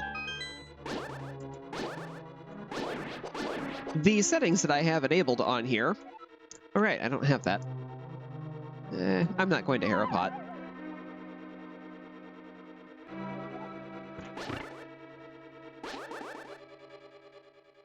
My starting mode is randomized so that I don't know what the world state is going to be when I start playing. And my goal is also randomized. I believe the hardest combination that I could possibly get is an all dungeons required inverted seed with a Triforce hunt.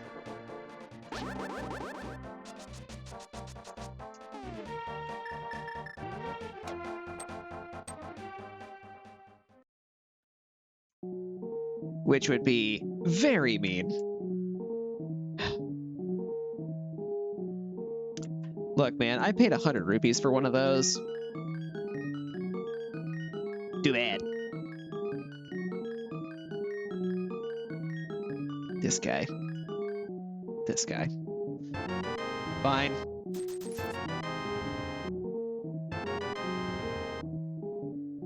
Ow, I poked myself on that arrow.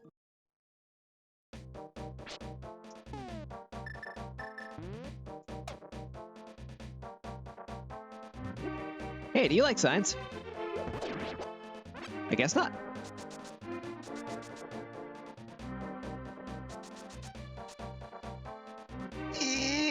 I want to lift, but I am too weak.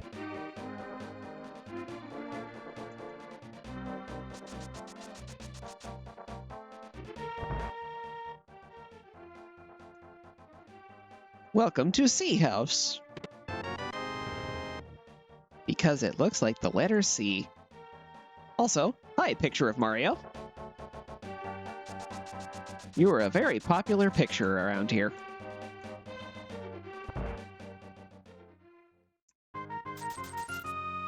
High-octane thrills of gambling! I got to exactly 333 rupees because of that.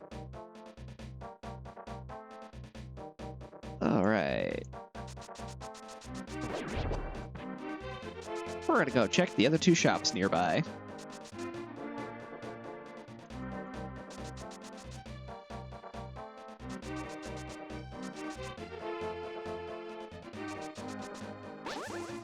I like check density. Down I go.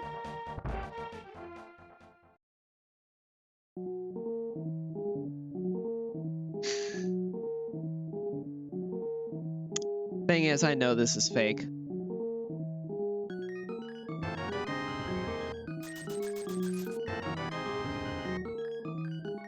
Beads!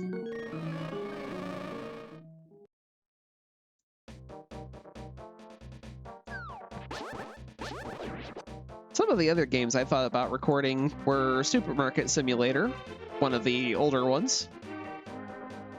I know there's like 36 of those games out there now, but I had a fun store going that I actually did enjoy.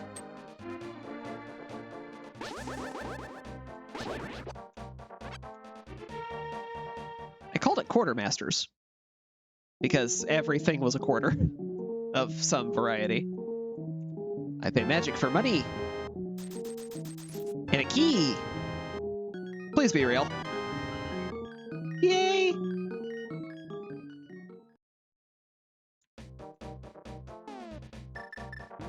Time to shoot your eye out. I missed. I'm bad at this. There we go.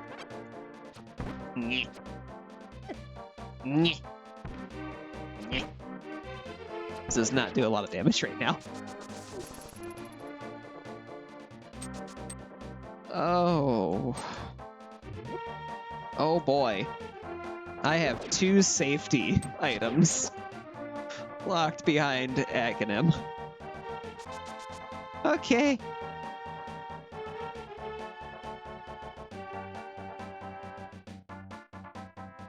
So these are the hints that I've gotten so far. Lamp is an ice palace. Well, Thieves Town, which is at Ice Palace. That's how I knew that that lamp was fake.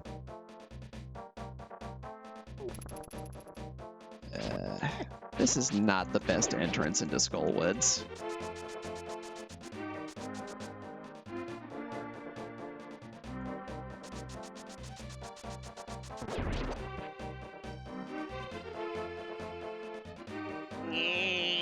Still too weak.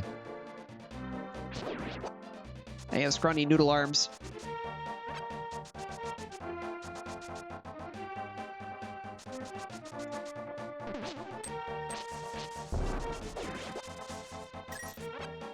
Did you just spit a bomb at me? Yeah. Rude.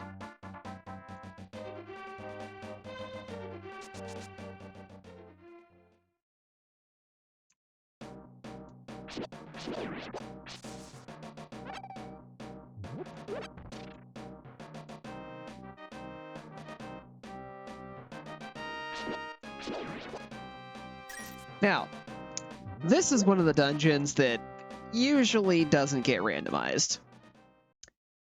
Its entrances, however, are mixed up between itself. Money! Ow. Spiky. The reason why it doesn't usually get randomized is because all the pits that are out here, including this one, all lead into this dungeon. It has like 8 entrances total or something like that. So it kind of can't go anywhere else unless you start doing some of the seriously hardcore door moving options, which, while can be interesting, are very painful to play.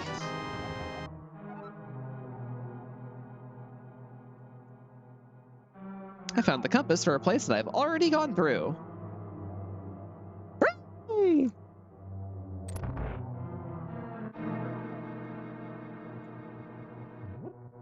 Come to me. Have a skull plot. Oh, hey. Return on the investment.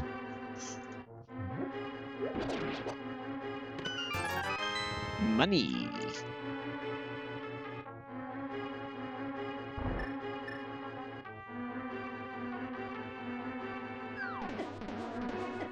Ow.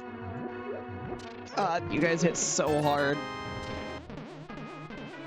Wallmaster, save me. Thank you.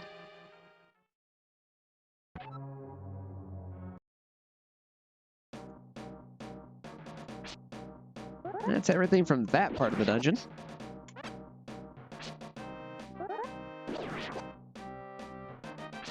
Which means now it's time to start falling in holes. This isn't the one I wanted.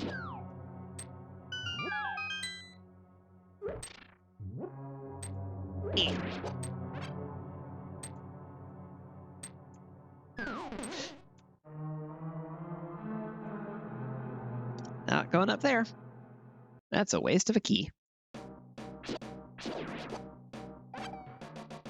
Is this the hole? No.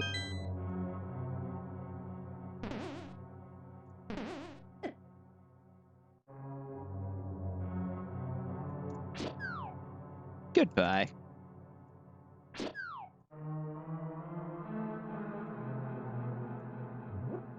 Yay, heart.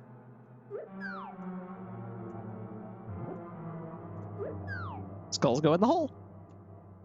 The square hole.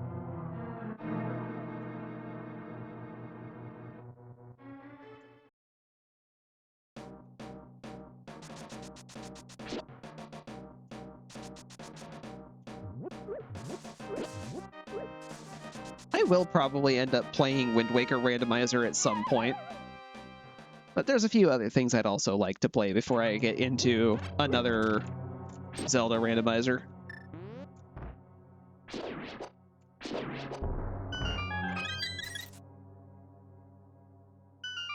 For example, I am also a very big fan of the Mega Man series and will absolutely be playing it at some point.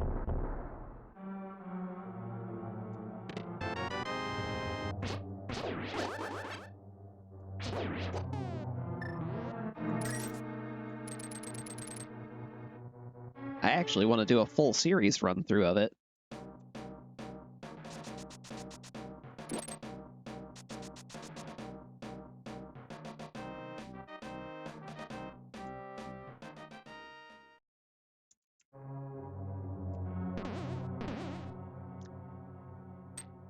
My two first video games were Mega Man 2 and Zelda, the classic one.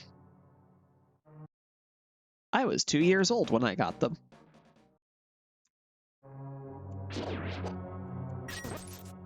And to this day, those are my favorite video game franchises. Although I am very upset that Capcom really doesn't seem to want to do much with Mega Man anymore.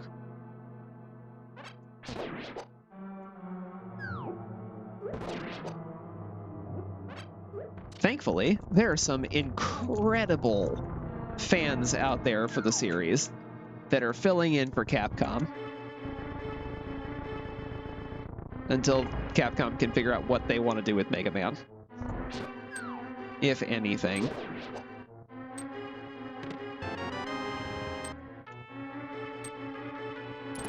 There are some great classic Mega Man fan games that I've played myself and intend on including in my Mega Man full run through.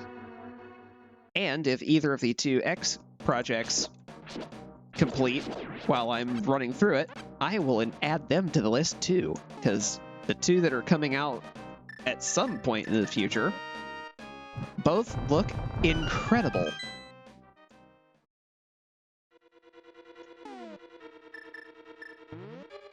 Well, welcome to the final dungeon. This is not where it's supposed to be, but what is around here these days?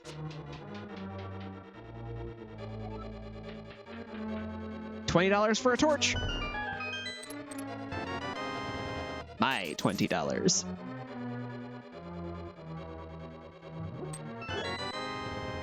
For a container, that's nice.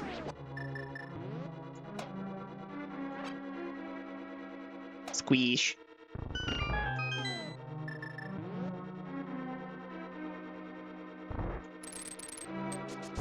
I bumped my head.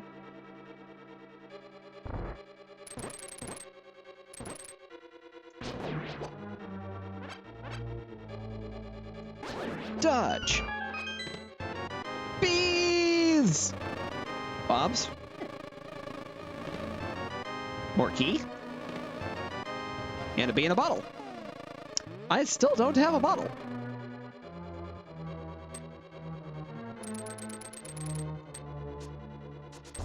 I bumped my head. Skull go down the hole. Ah, I missed.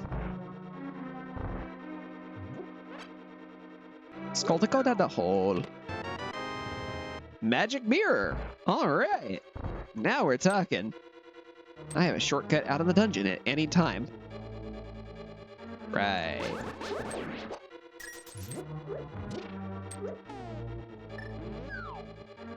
See if I can do this. Aha!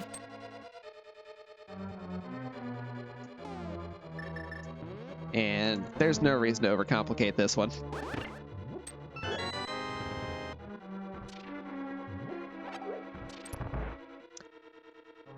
On the topic of silly things that I can do, the thing that lets me do the super speed is using my boots at the same time as I use the hook shot, specifically when I'm on a staircase that slows down my movement.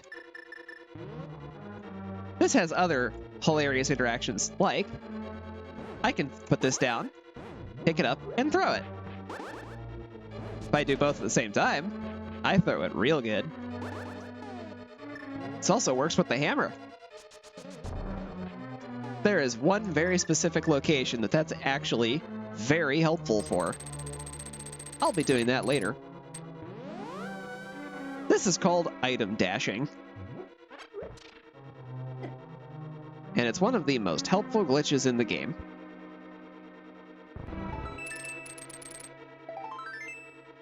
Unlike the one where the hookshot sometimes just won't. It just decides, I'm tired today and don't feel like it. so it doesn't. And then you have to throw it a second time. And then it decides, oh, you need me now. Okay. Nope.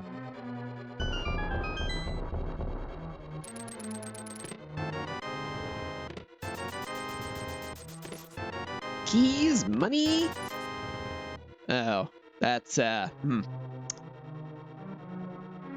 money sign is not a good one.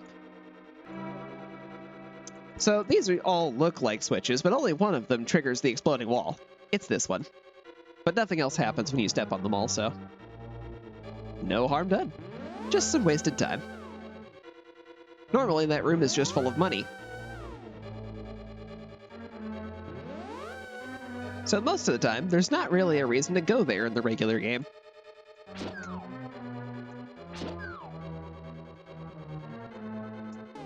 Maybe should have kept one of them around. Save me, Bob!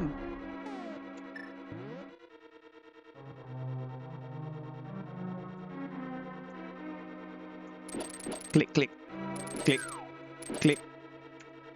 Swish. As for you, goodbye. Shortcut.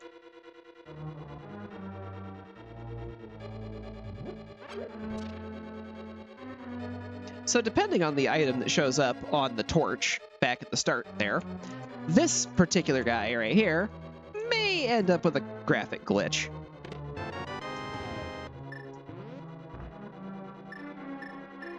It makes him look real funny.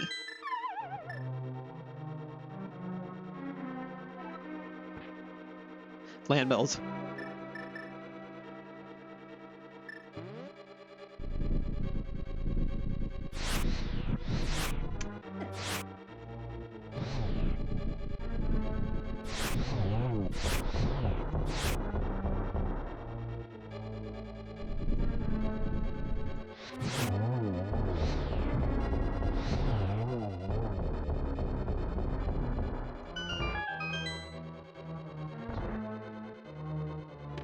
That boss is called Landmola. Map for desert. There are two of those boss types in this game. One of them does actually appear in this dungeon. Just not right there. In randomizer terms, that means it's French vanilla.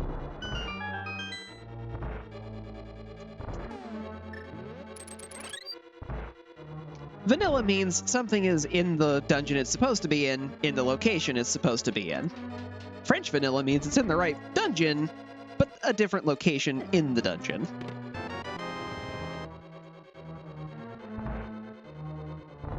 And I've completely cleaned out that side.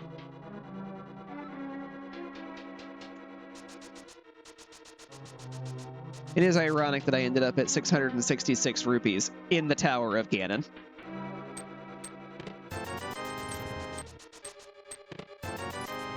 Yay, money!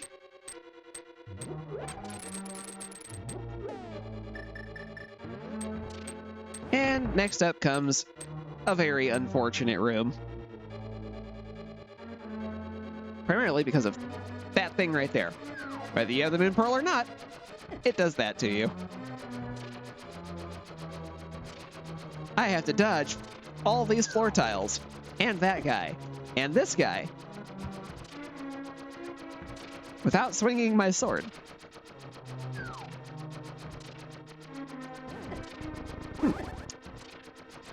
That doesn't count.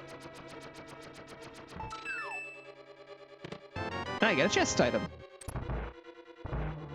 Defense upgrade. Yay! Hammer! Crunch.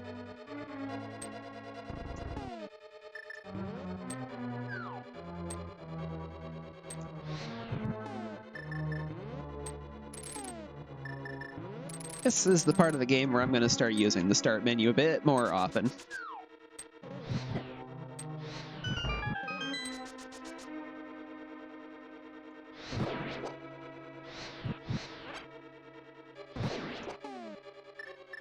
All right. Remember that trick I showed you earlier? This is the most useful place to do it.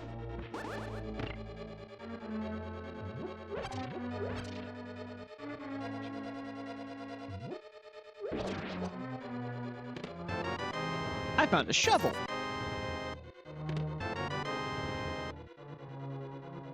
That means the magic powder up on top of that cliff was fake. This is good to know.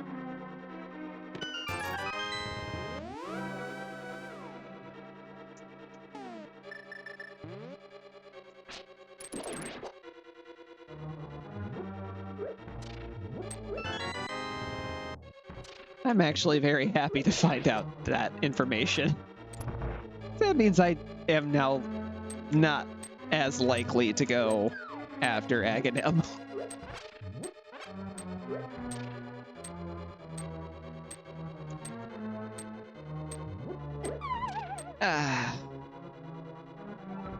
Yep, and now the bridge starts breaking. Of course. Gotta reset the room.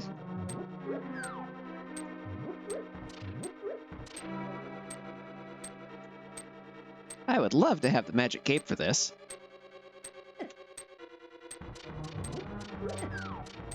Oh. If I knew how to hover, this wouldn't be so bad.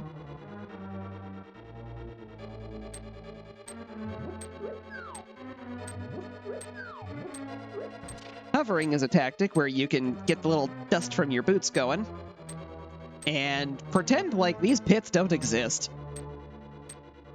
It's very tricky, though.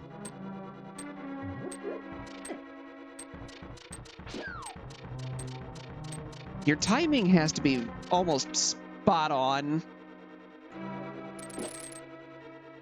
And there's a very specific pace you have to maintain the entire time, too. I have never been able to actually nail that one down. Not from lack of trying. And without silver arrows, I don't want to do the rest of this.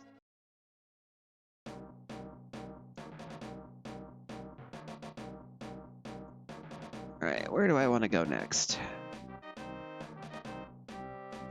I'm going south.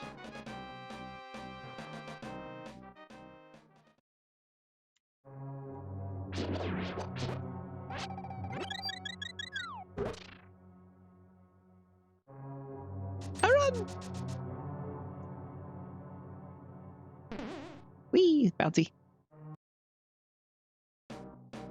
One of the things I normally will do if I don't have the shoes, I will actually intentionally run into those because they do make me move a little bit faster. Only a little bit, though. And your aim has to be pretty good with it. Otherwise, you end up going a direction you don't want to.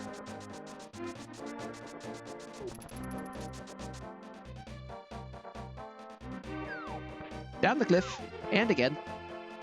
So, if you need to farm money, this is where you do it. But skill is required. The more of these you hit consecutively, the more money you get.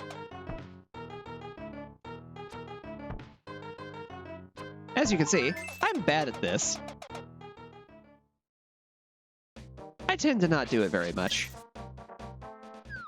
This is part of the reason why I have the alternate prices turned on. I don't like farming for rupees. Plus, it makes it more interesting to have to spend other resources, like my health.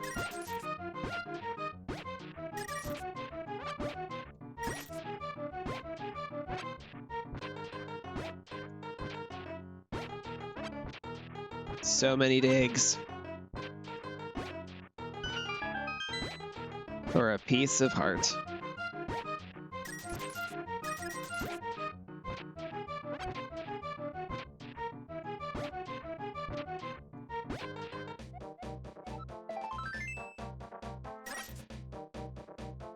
May as well make some money back while I'm at it.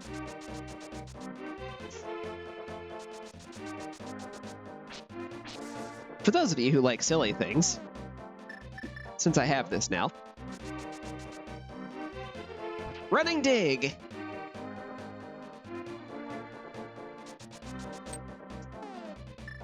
The closest I will get to a Shovel Knight impression here. Hello, Stumpy. That was not a real bottle. You just gave me a bee. Which I guess if I wanted some honey, that would be great, but I don't have a way to get that from them. They're just bees.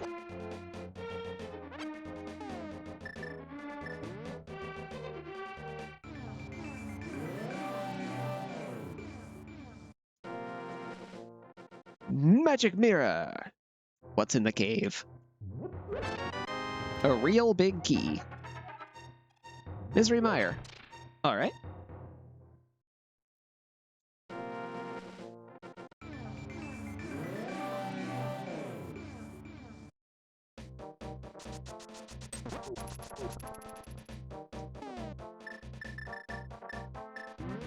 Oh, you know what I haven't done in a while?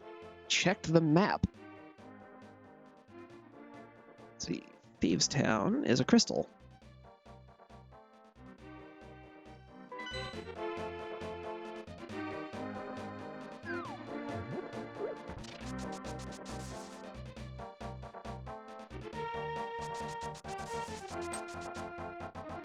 I'll come back for that in a moment.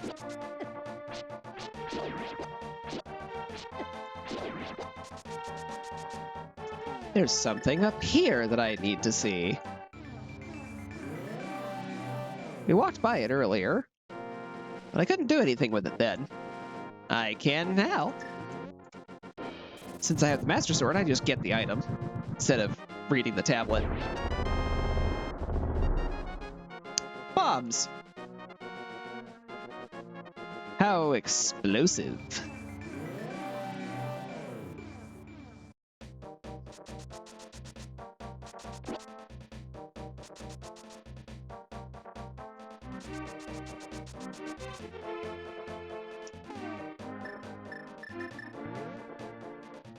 There's one item I forgot to pick up back here.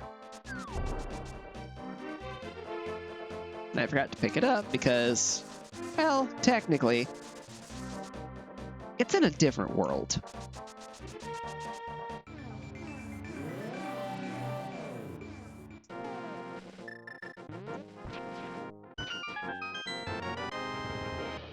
I should have left it here. I'm leaving.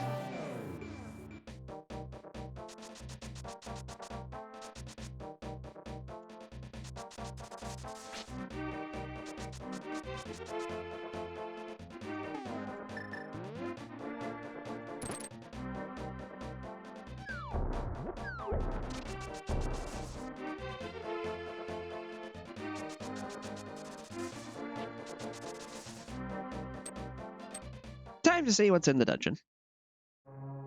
Misery Mire.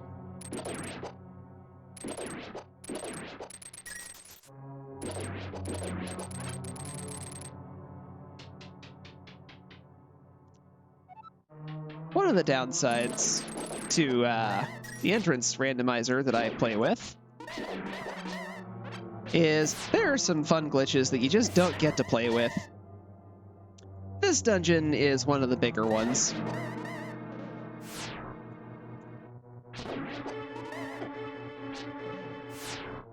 Oh right, I have the flute and I never activated it.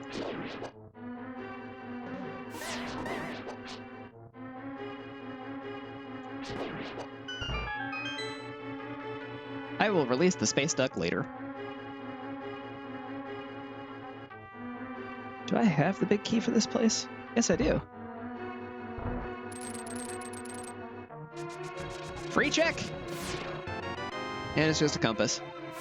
For another place I've already been.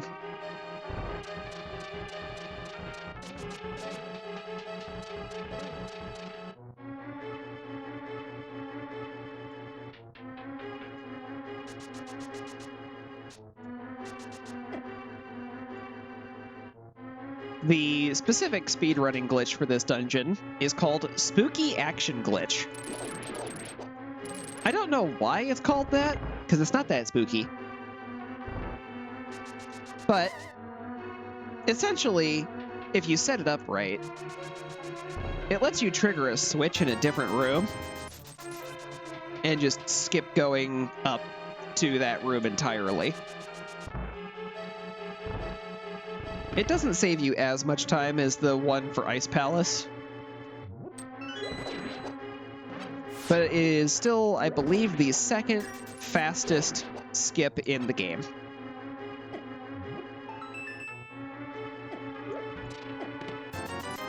Spike floor hurts. I don't have a thing to stop it from hurting me.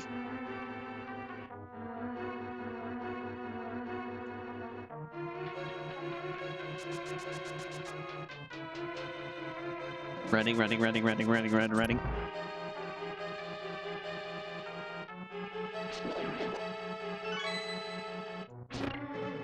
Gonna flip that.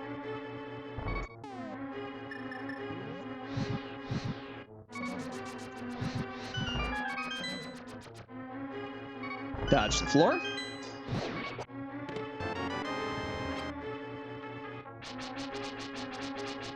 Actual Fury swipes.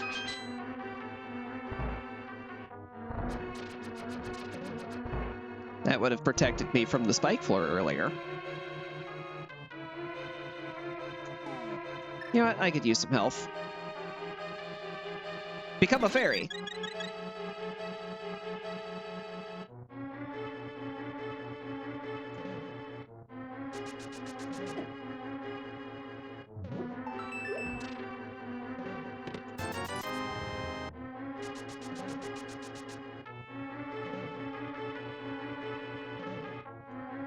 One of the things that I definitely wonder about a lot is how people find some of these glitches that they end up using for these.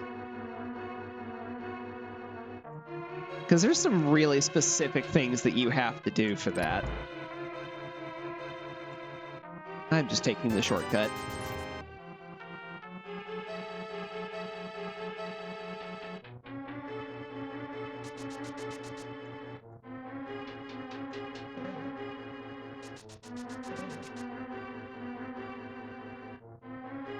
Things like the fake flippers I kind of get, because you're trying to see if you can land in the water and push yourself to the next screen without having the swim fins. That makes actual sense. And it's pretty easy to think about that. Same with item dashing. I want to use this while I'm dashing. Will the game let me?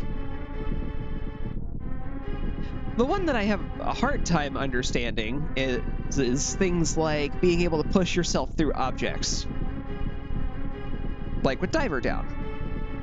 You basically push yourself through a wall and land in the water by leaping off of a cliff for it. Or the Ice Palace one, which you'll probably end up seeing later, because I need the pendants. Did you know the shrine contains magnesis? LOL.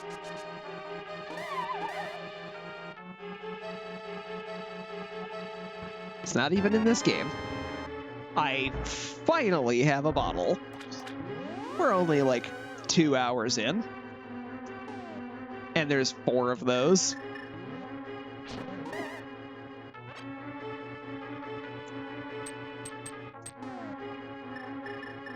And now, I cast immunity to the floor.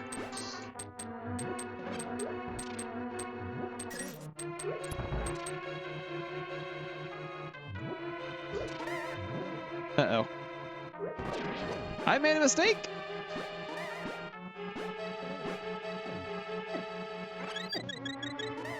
Thank you, Fairy, for helping me correct my mistake.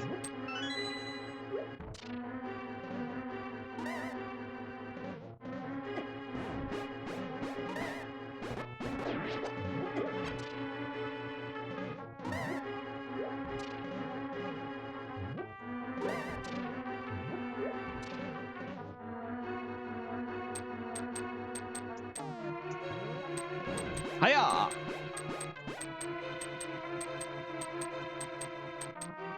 You can go away now, thank you. And now I go this way.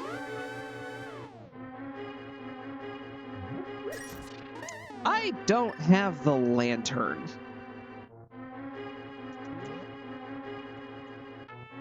And I don't know those dark rooms. So I'm done here.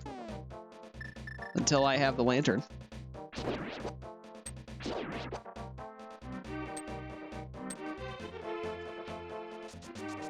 And now we will go visit the cave formerly known as Hype.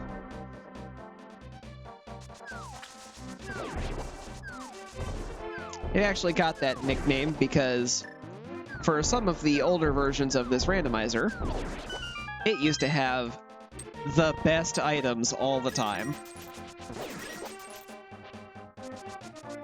Something about the way that the system favored this cave just made it always dump amazing things in it like that.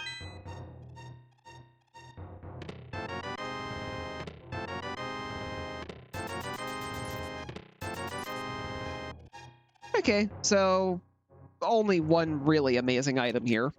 Getting 2 keys out of it was nice, though. Those gloves that I picked up, I can lift anything I want now. I have graduated from tiny babu noodly arms to big beefy arms. I can pick up anything I want.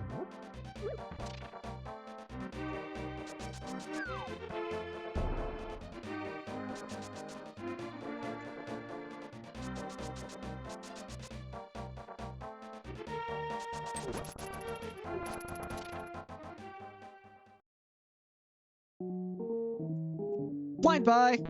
Aw, I don't have enough. I do have enough arrows for that. Ow, those bombs are sharp.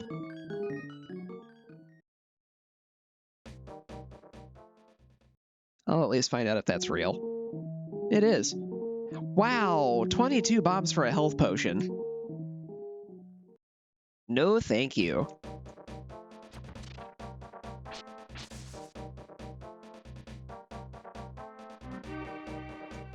Yeah, sure. I'll go this way. My lamp's in here, after all.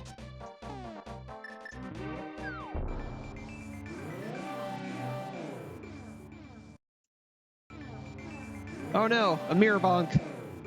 I was off by a fraction of a space.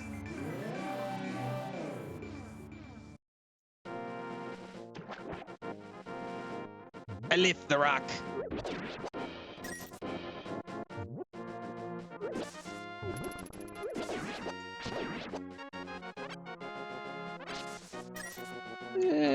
I don't need anything in there.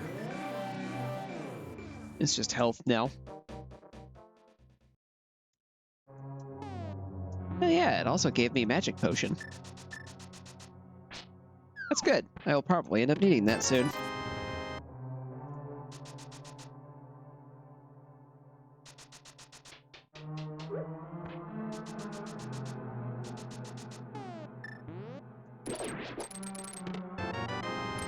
And there's that lamp I needed. And a magic refill. Cool.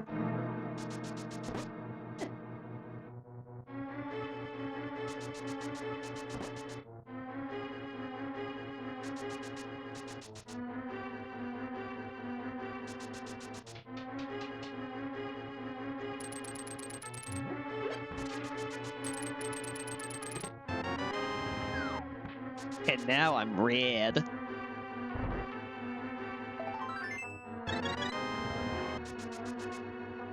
Well, there's the health I've needed.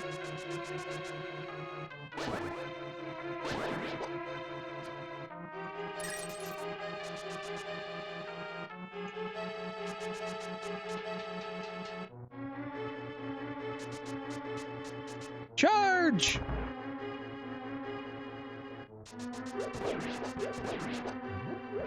This is a fun hallway to dash through. Oh, there's the key for that tower I was at earlier. I don't know if I really need to do anything with that, though.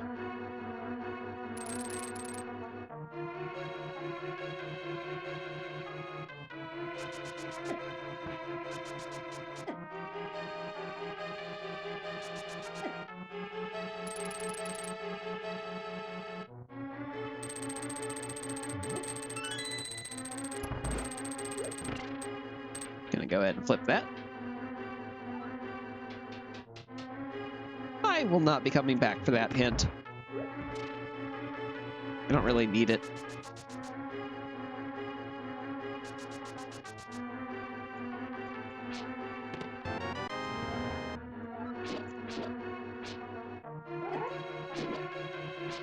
Crickets, the most deadly enemy. They do hurt a lot, though.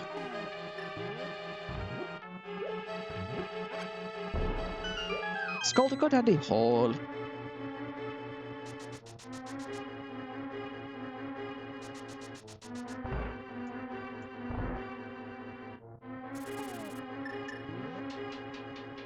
Oh, right, I got the red one. No time to change that like the present.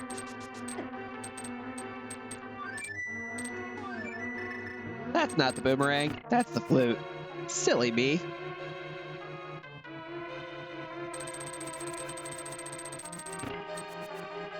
Extra silly me. I didn't need to flip that again. I already did it once.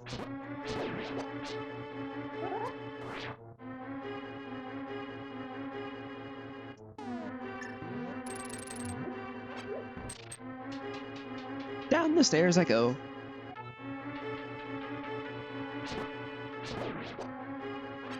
Chop chop.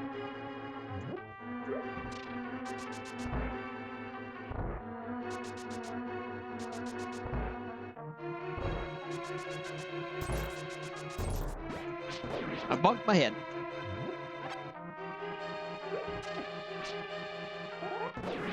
Oh wow. I have a vanilla boss.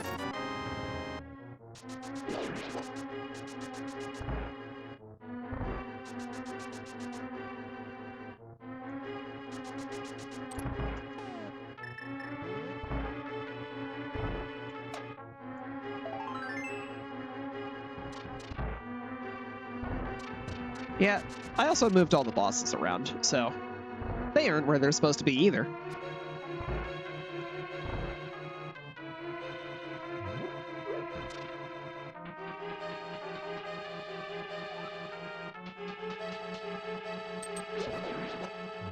The only things that do exist where they're supposed to be is people's houses and shops.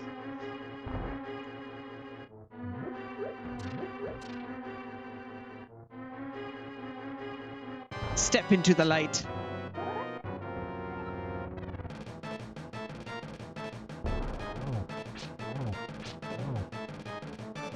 Do you know your scripts? I do. Although I'm not very good at them.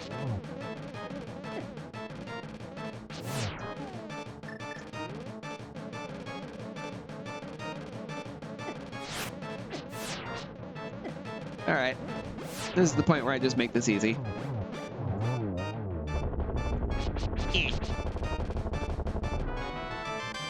My prize was bees!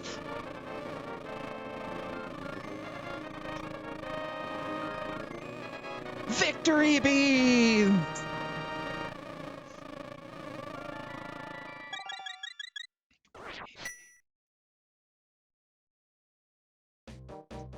And that is one dungeon fully cleared. I never have to go back there again. Yay. You know what? Let's go do something about my dead flute. I'm gonna make it alive again.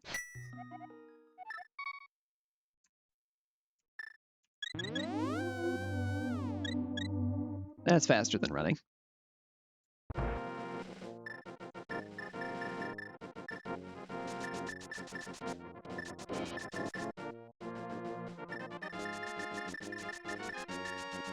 There's what I'm looking for.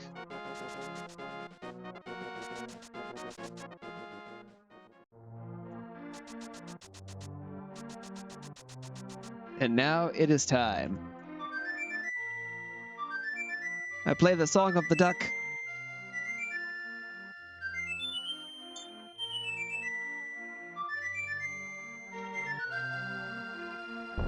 Be free, my friend!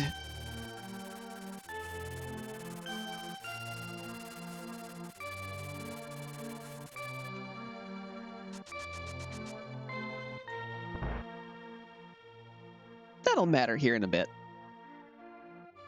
I have some other things I want to take care of first while I'm here. I needed a bottle to get a bottle. Cool.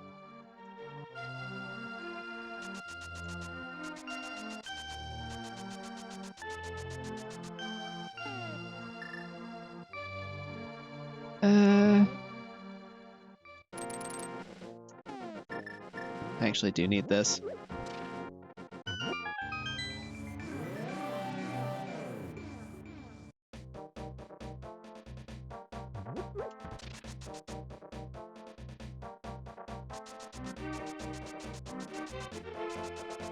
I go running.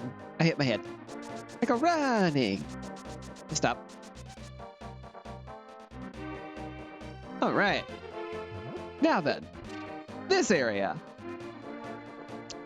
Normally, what you have to do is individually walk around and hit all of these like that. But who has time for that? Instead, item dash.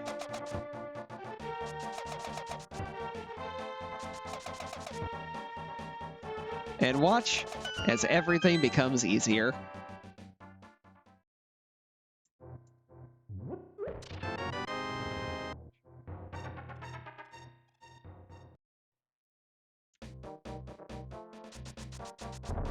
I hit my head. Right, I gotta go rescue the guy first. Don't worry, Jeremiah, I'm coming. Nobody actually knows what this guy's name is. That's just the nickname that the Randomizer community came up with for him. This is the guy. He's a frog.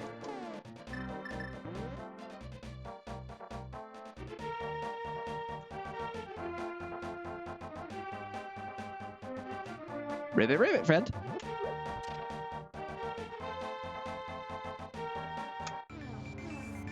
Go ahead and use my mirror. Go home. Oh, look, he's a dwarf now.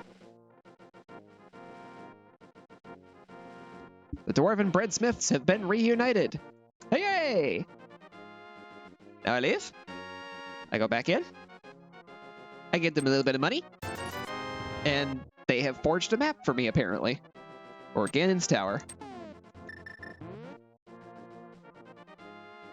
That's a thing that exists. There are certainly more useful items out there, though.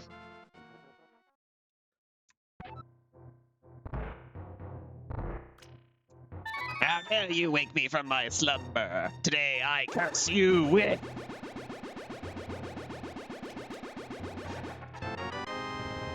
a medallion that brings the cold. Goodbye.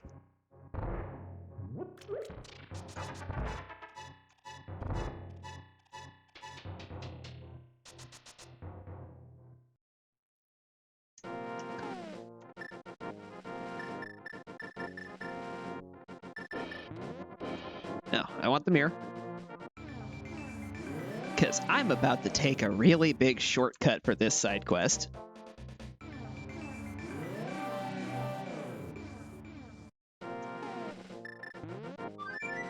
I blow my flute. Space duck!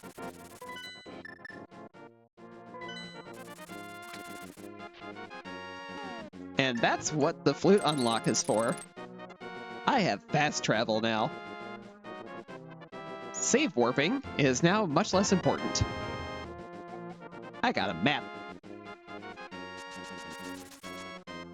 That's just Hyrule Castle. I don't need to go back there. Although there is a few checks I can do over there now. Item flute!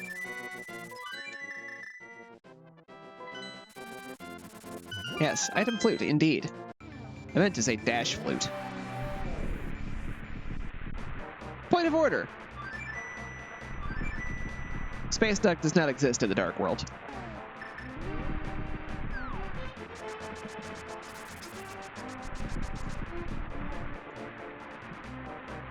I don't know why I even bothered checking that. I have all three of them.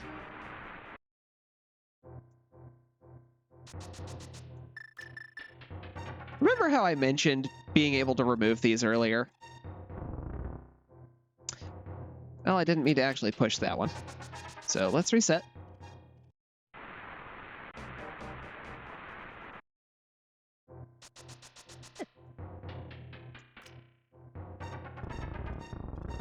Goodbye, block. Hello, keys.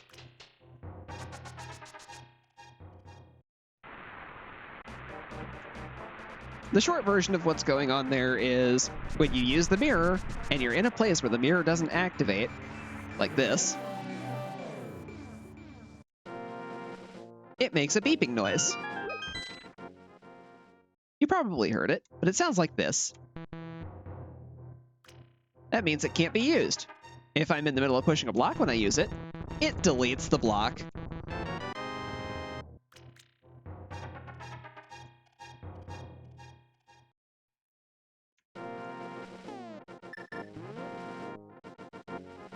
All right. Still have a lot of things to do in the dark world. Dash flute.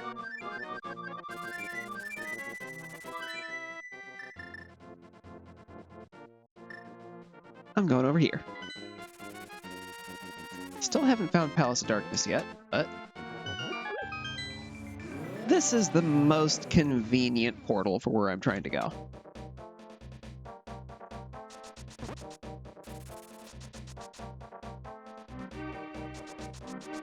Away I go!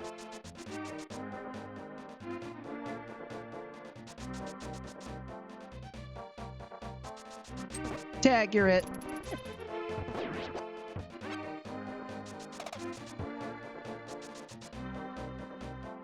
Item dashing is one of my favorite glitches. I'm back for my money.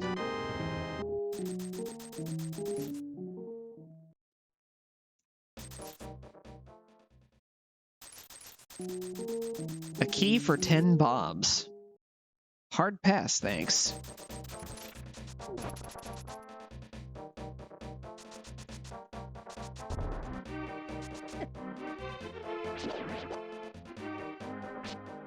There's only one glitch that I love even more than item dashing. And that's the one that lets me skip half of Ice Palace.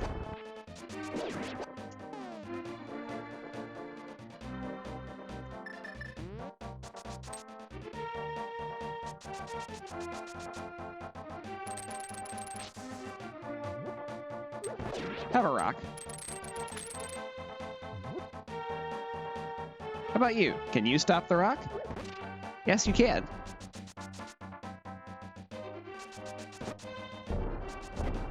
Ow.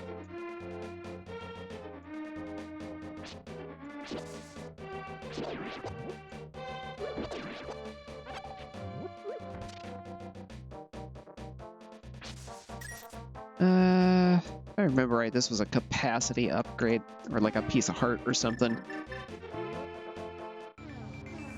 I'll get it just because I'm here. But I know it's not important.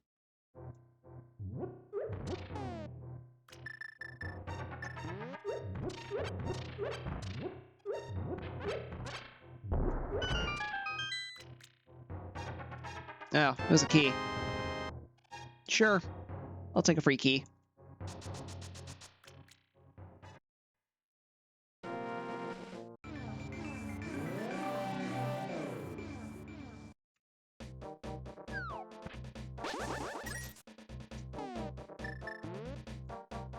And now I do the mirror thing again. But this time, it's different. Normally, you have to bonk your head into that one. But if you line yourself up right, all you have to do is push the boots button and up you go.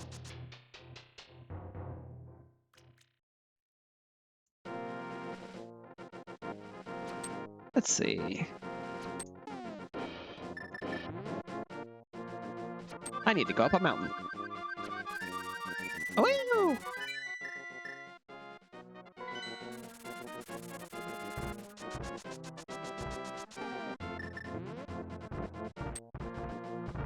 Super speed!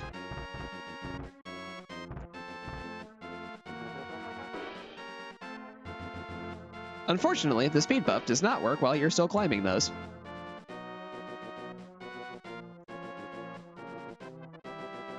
Okay, I need to slow down. I'm missing the portal. Okay. And I do have everything I need to get this item, even though that's not going to be super fun.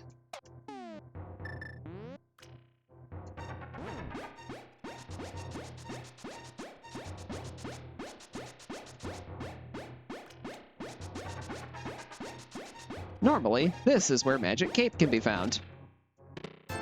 Today, it's 20 bucks. And unfortunately, the only thing in here is health.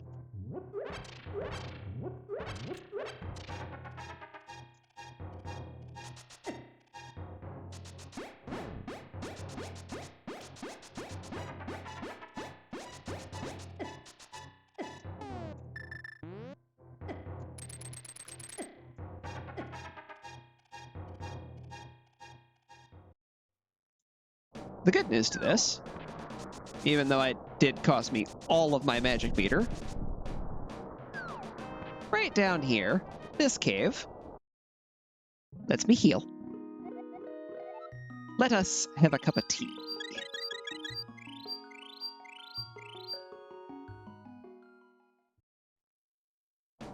And because I need magic, Kanpai!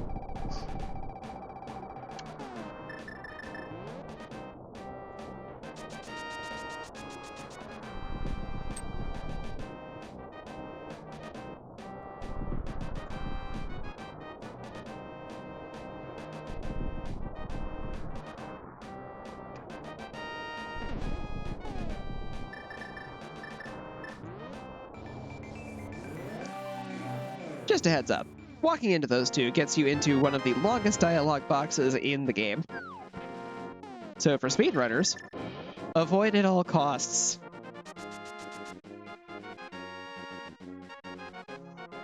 This was the back of Skull Woods. I do have the big key now. I can do this. I choose this one.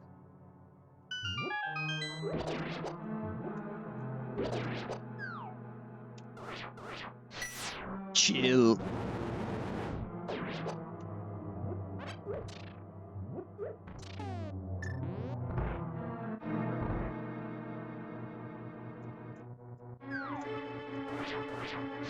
Time to cook them.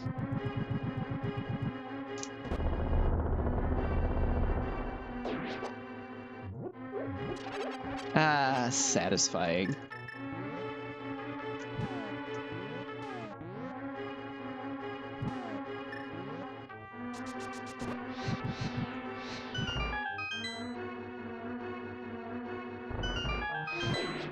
Get rid of you. And you. Now I know that's fake. I already have it. You've tried to trick me with this 2 other times. Well, 2 times total, sorry. But a large influx of bees will make me run.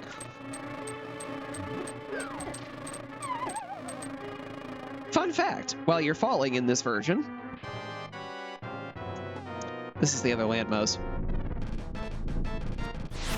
Ah, the floor started moving again.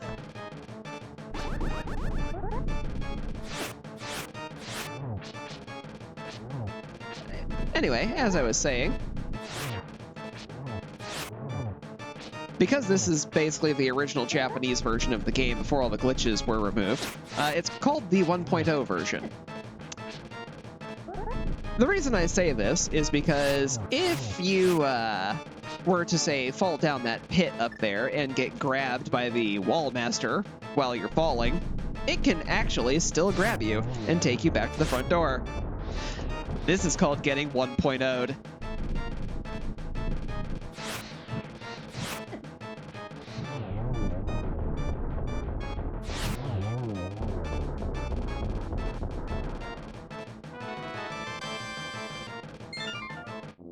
Oh boy, I didn't even need to be here. There was nothing else helpful in this area. But I do think that fully clears Skull Woods.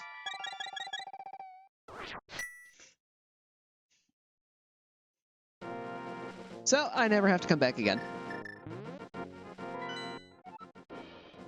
And of course, Desert is also a crystal. It's not even one of the 5-6 crystals either.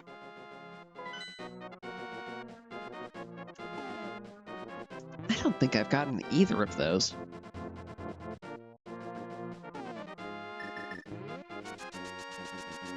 The reason that matters is because there is one very particular check that is locked behind crystals number 5 and 6. Technically it's 2 checks, but usually there's nice stuff over there.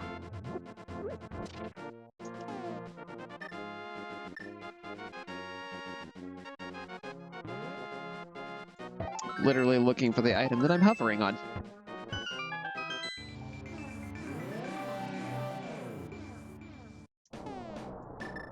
Well, that's vanilla. Quake!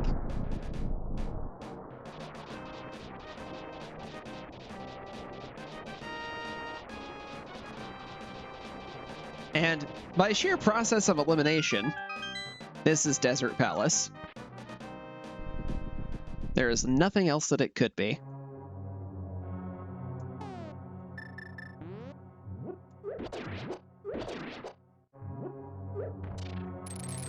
I would like those. Dodge.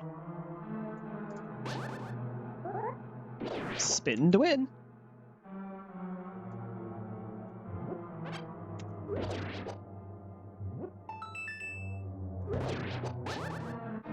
For anyone who may be wondering, Team 4-Star is definitely one of the groups that I pay a lot of attention to.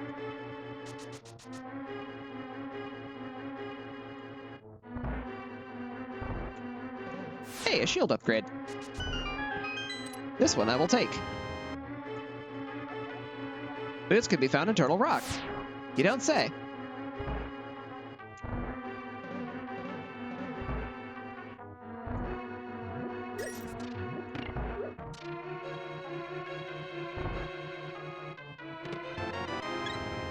Yay, health. My Turtle Rock area was stacked this run. I'm running circles around you. Haha! You can't hit me.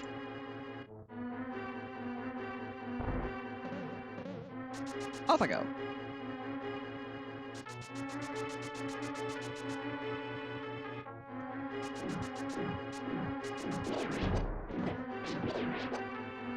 I bonked my head.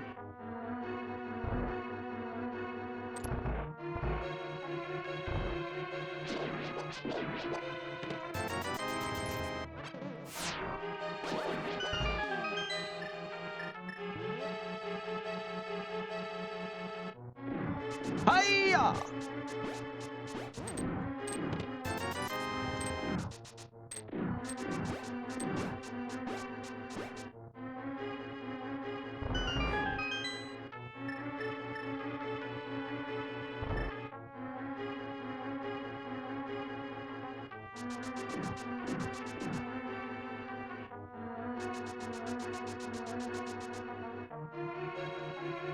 Also, even though this palace is literally filled with sand, no digging allowed.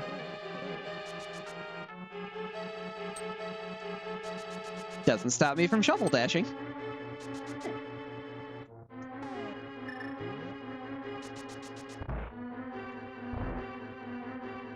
Even though it doesn't really do anything helpful.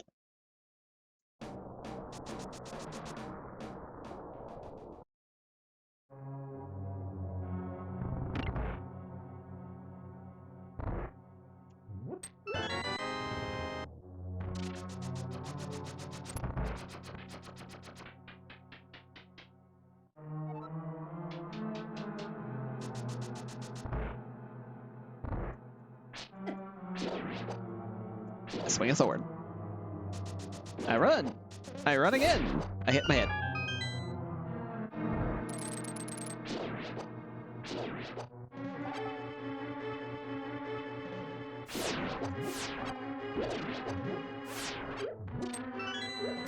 Spooky! There's been a lot of those that are vanilla.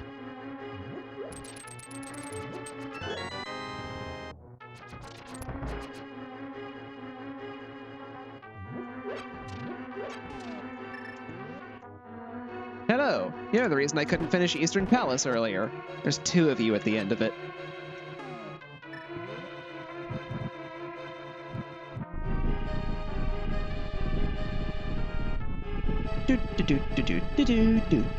Waiting for a wall.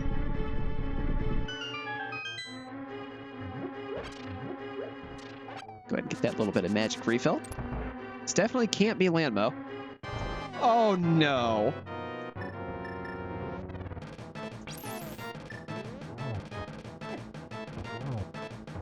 Ah, that was really bad.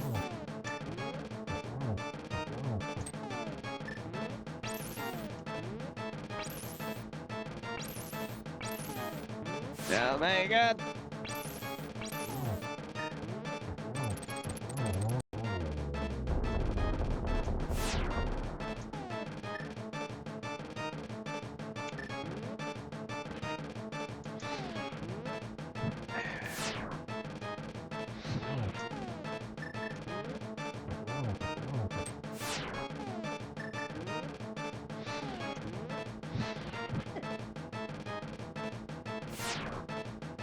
Miss me with your head.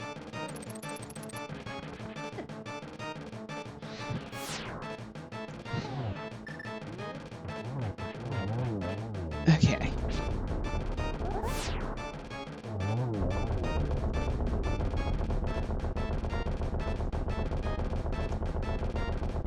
Really wish I had a better sword.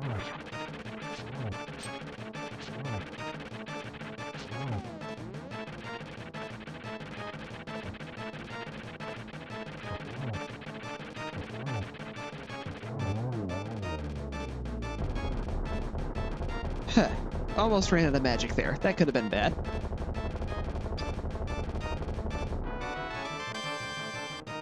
I got both shield upgrades from this dungeon. I do like the purple, though.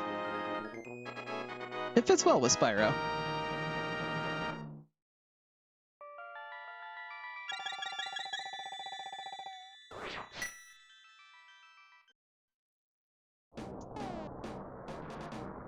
Okay.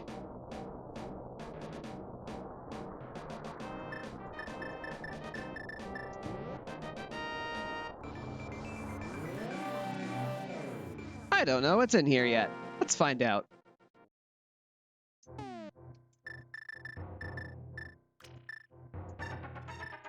Wait. I have 3 of these now.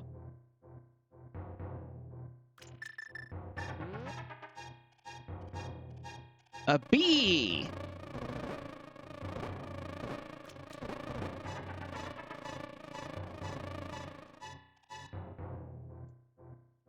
The bees work for me now.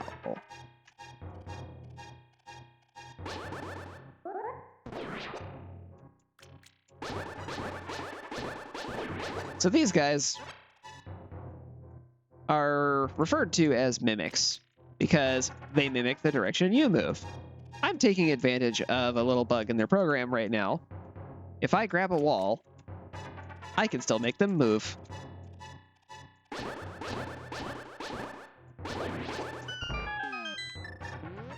I can make them go where I want without moving myself. There's that better sword I would have had if I thought to check this before I went into that boss fight.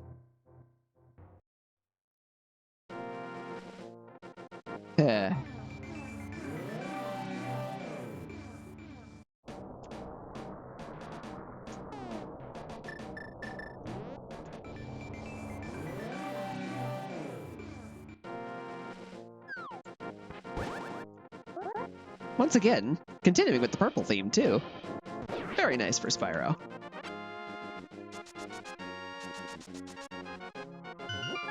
Hiya! I don't normally like coming in from the bottom entrance of this cave, but I'm here. And it's not that bad when I have the mirror.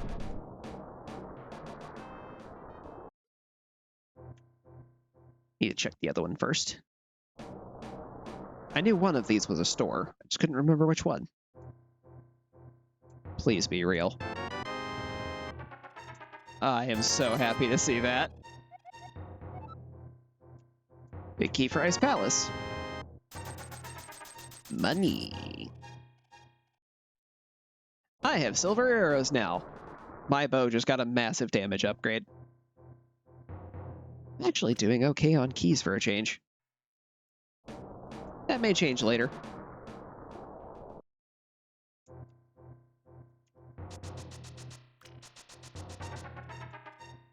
Goodbye, block. Goodbye, block.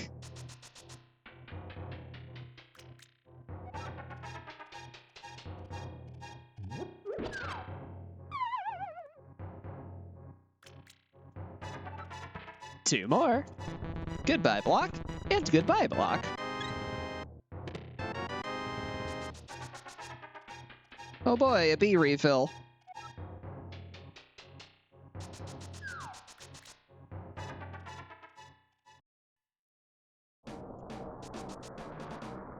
I pick up a rock and I throw it.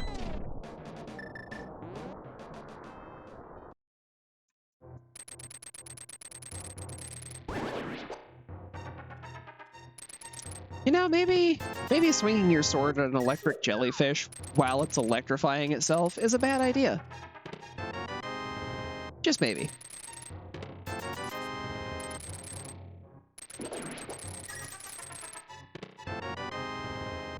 So this cave is called Hookshot Cave because, I mean, you have to use it to get around all over the place. This is also the primary place where people will use hover.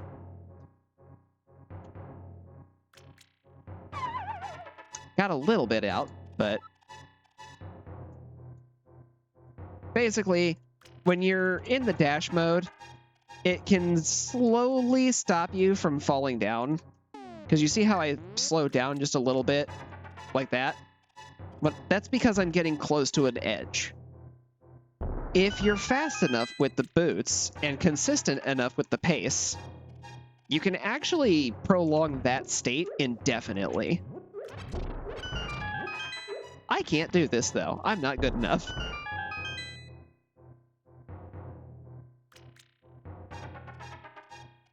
And I have tried many times. Hug the bomb.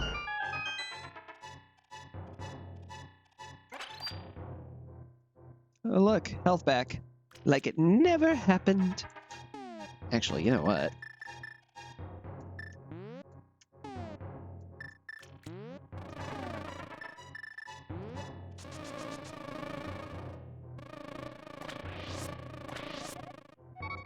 Let's get a fairy. That way my bottles can stop being occupied by bees. I'm gonna keep the good bee, though.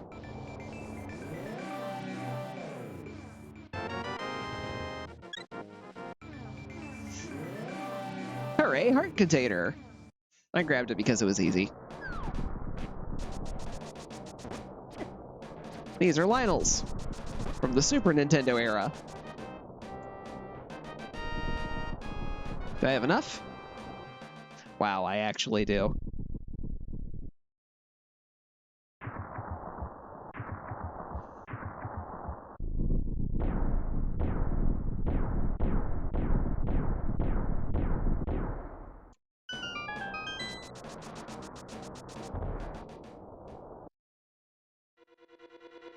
Ice Palace. Okay.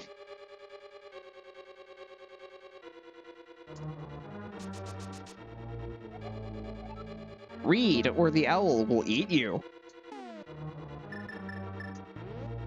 Which owl? I don't remember there being one here. It's probably a different game.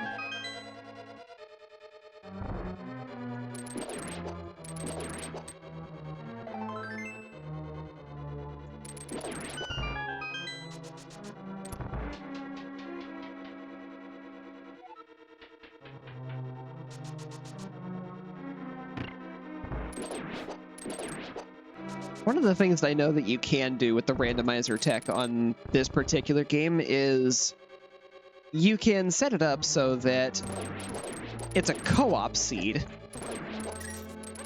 where you and your friends can actually even see each other in the game, even though it's a single-player game, effectively turning it into a multiplayer world, which is really cool. I do want to try that sometime.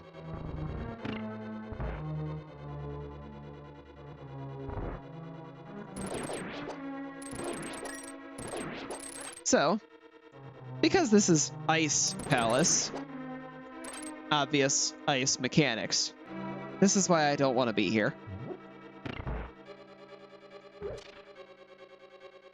I'll be back for what's over there later. There's one thing I have to get from over here first.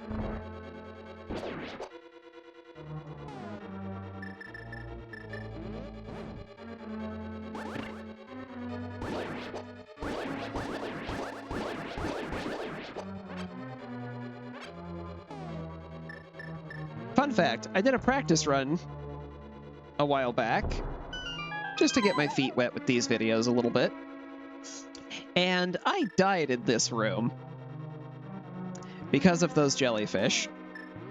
I was very upset.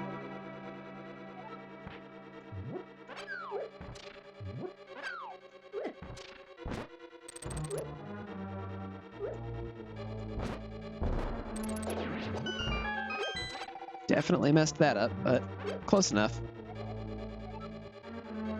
Mist form is in the catacombs. Just gonna prep this. Ow. I swing a sword. I swing a sword. And again. And that's the one thing I came down this way for. I'm not going through the rest of that side of the dungeon. Instead, we're gonna take a shortcut. The best shortcut in the game.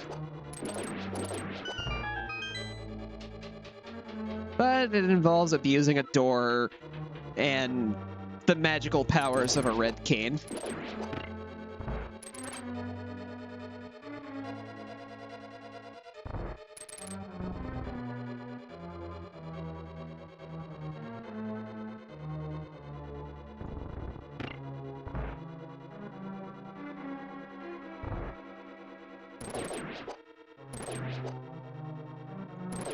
One of the nice things about these guys is they are lethally allergic to hookshot. I have a level 3 out of 4 sword, and those still took 2 hits. So, welcome to the shortcut room.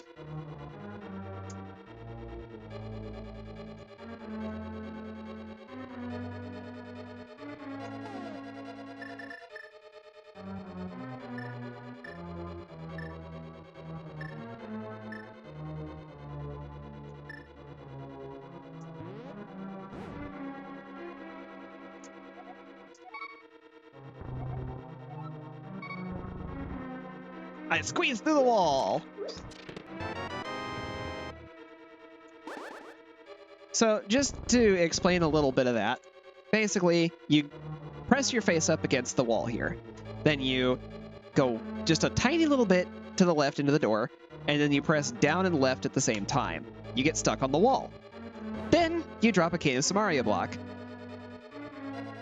Unfortunately, this is the hard part. You have to move this block exactly 1 pixel to the left.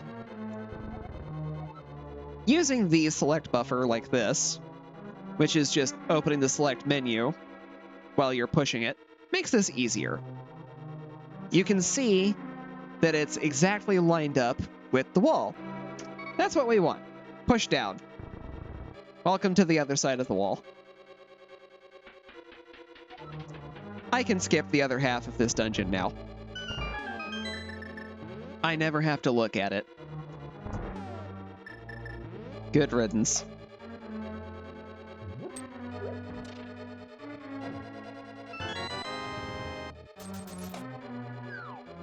I may not be a professional speedrunner anymore, but I will always skip that half of the dungeon every chance I get.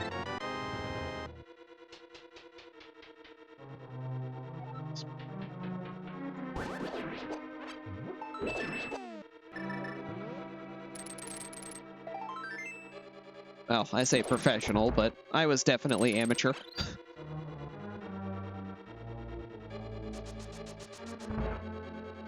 Doesn't mean I didn't keep some of my old tricks, though. Fun fact, that glitch is called Icebreaker. And it's my favorite.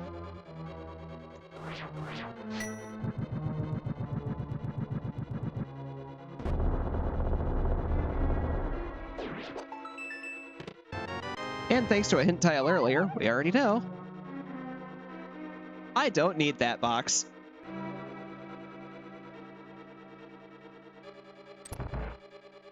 I'll be back for that in a minute. Got 2 things over here to pick up.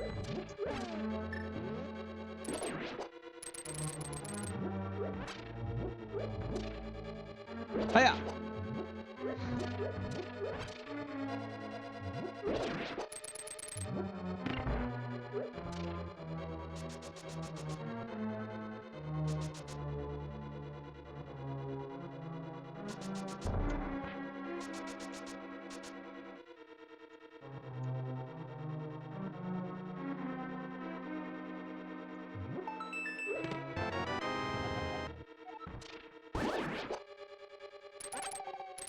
I do want those.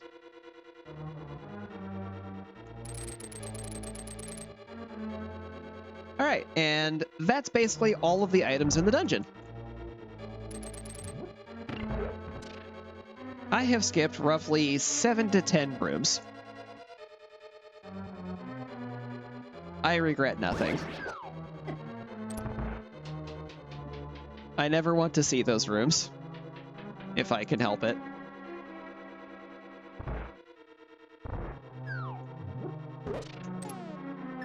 Now, normally the way you're supposed to solve this is by pushing a block from upstairs down here. However, I can make my own blocks.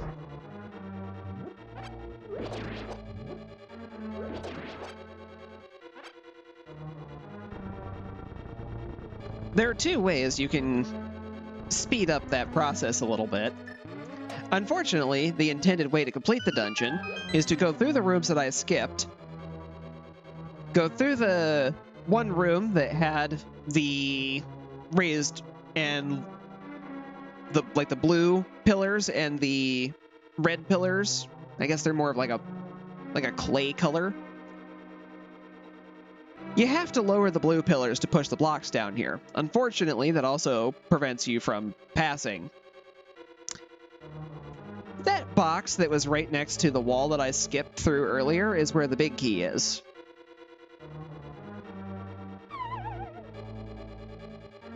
So you can't go through the hallway that I went through to get to this boss until you go through the whole dungeon twice.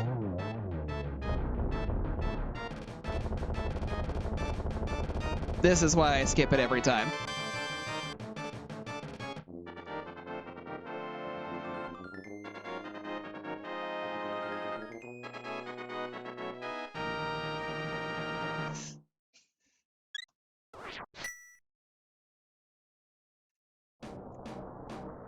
And I regret nothing about that.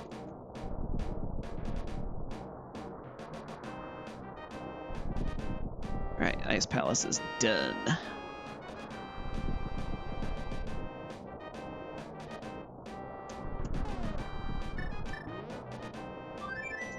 Right? I'm still in the Dark World. I have to go home first. Mirror bonk. Once more, with feeling.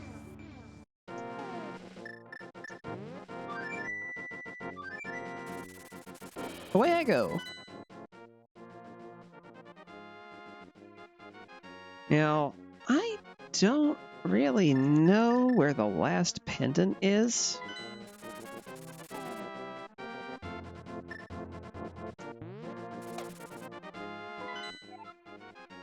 Oh, it's Eastern Palace. How convenient. That's where I was going.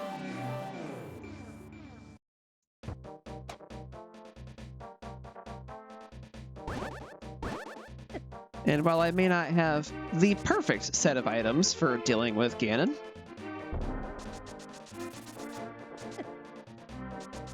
I do have everything I need.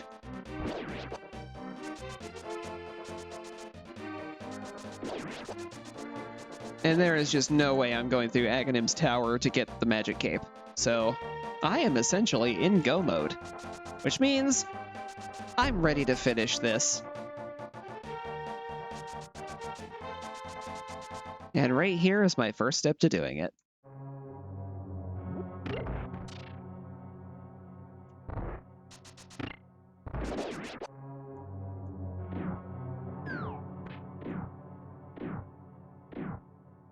So the neat thing about 1.0, those are traps. Traps do full damage all the time. So even though I have 2 defense upgrades, I will still take a full heart of damage from those.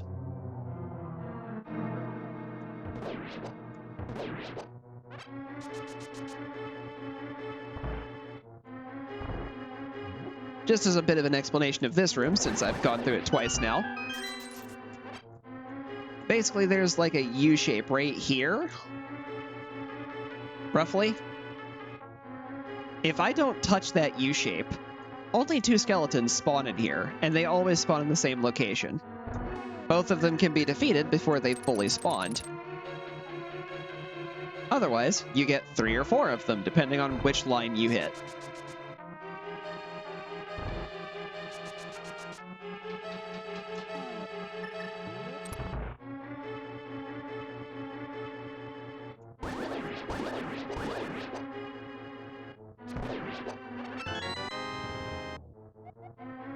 Compass for Dark Palace.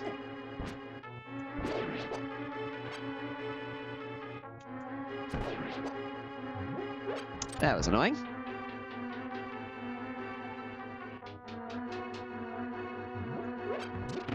I push a button. Just gonna sneak it behind you and push that button you're sitting next to. Don't mind me.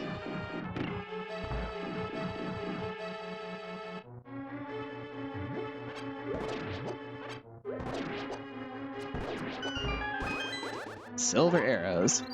Can't leave home without them. Spin!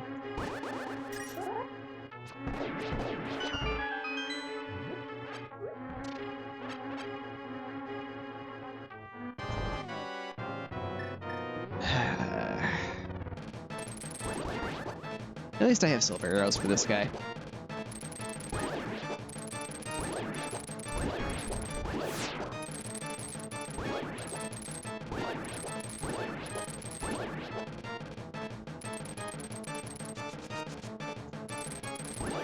Personal space, please.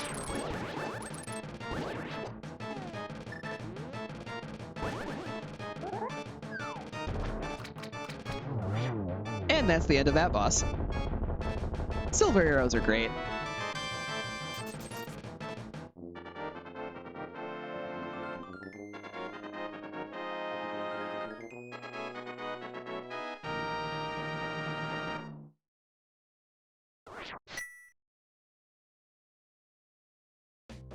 All right, I now have everything I need to go pull the pedestal. Let's go do that. Space Duck, I require a trip to town. Thank you.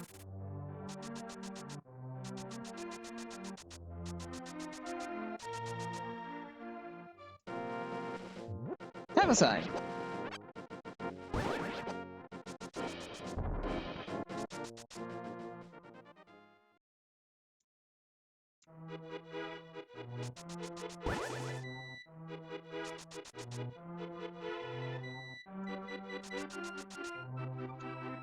One of the randomizer settings that thankfully I have turned on, being able to get rid of these guys.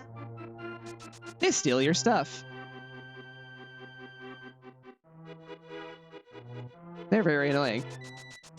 Hello, Pedestal. I legitimately did not believe I was coming back here, for any reason. I was wrong.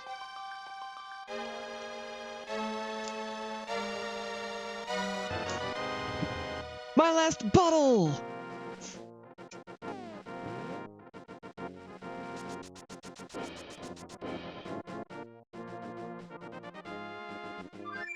Space Duck, I would like a trip, please. Thank you. Hello, Witch's Hut. I never actually came by here earlier, did I? I did not. I will pay 1 heart for $100. I will pay 1 heart for a map that I do not need. I will pay 1 rupee for a map that I do not need. Help, please. Thank you.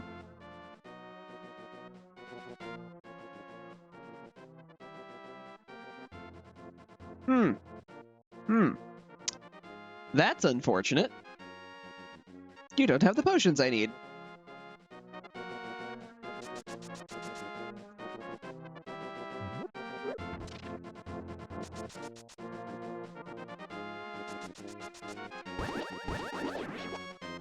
Well, let's go see what my free sample is.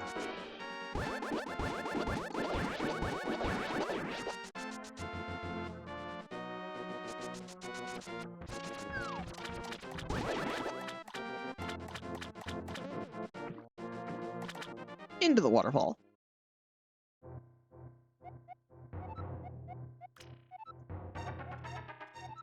Come back with bottles. Oh, I was given a B. Here you go.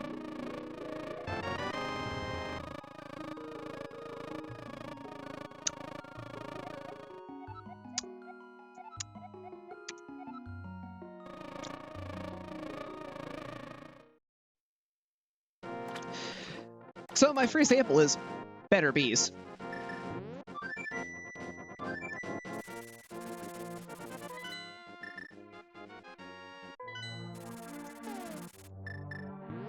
Excuse me for a moment. Shopkeep, I have a bee for you. This one's sparkly. Thank you for the $100. Did I mention I have 2 of them?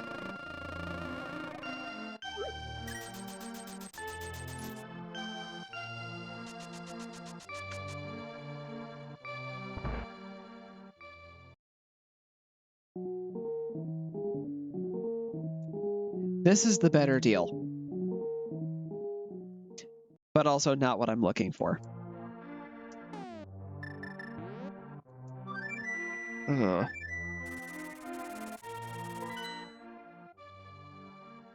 Let's see. I want to get blue potion or green potion. One of the 2. Ideally both, but...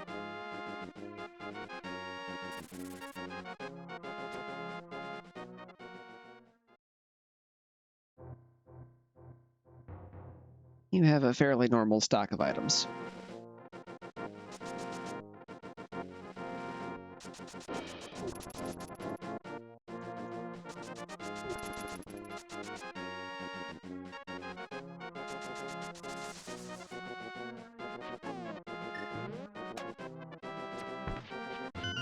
I'm getting ready to go fight the final boss. I'm gonna want a magic refill on me.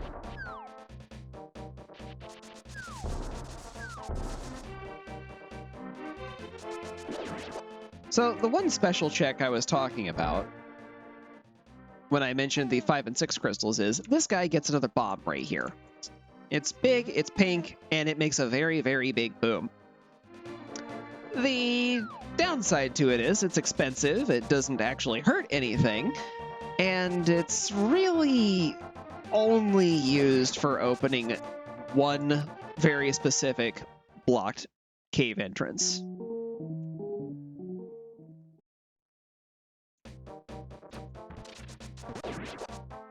That entrance is what you normally go to get the final upgrade for your sword and the silver arrows that I have.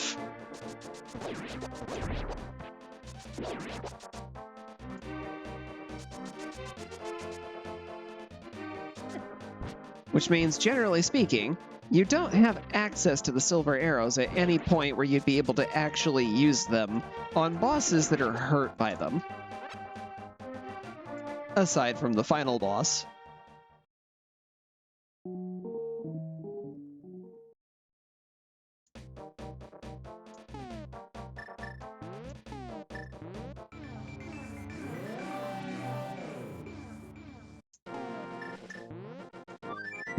Which makes it extra unfortunate, because then it's not really super clear that you can actually do some pretty serious damage with those to those other bosses. Including one, well, two, actually, who are super allergic to arrows.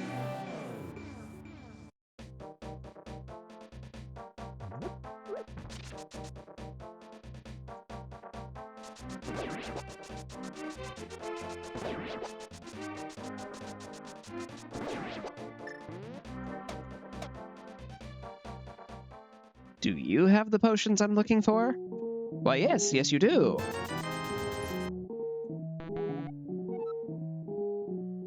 I don't have enough health to buy that potion. Okay.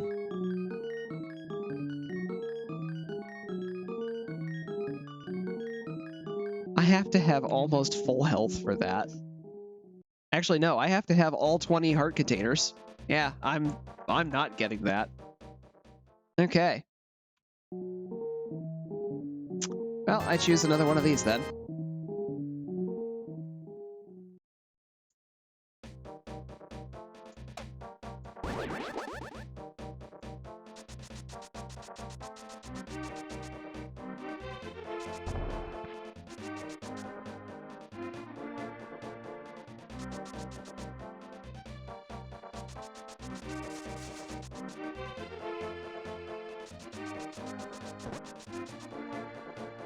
Time to go beat the boss.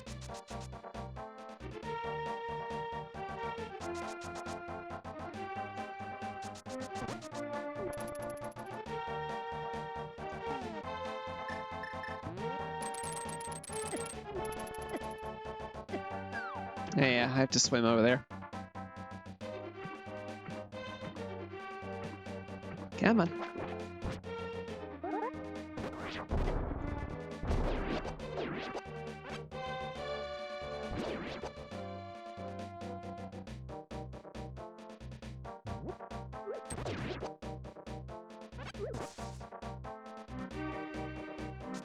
So, all in all, this seed actually wasn't too bad.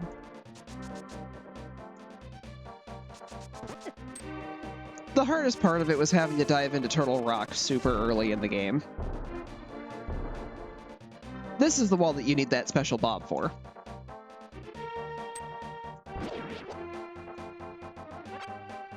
Magic, please.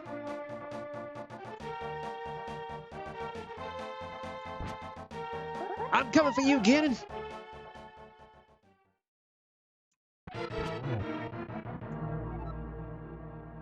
Now there was a time when you loved me so. I couldn't do wrong, and now you need to know. So how you like me now? How you like me now?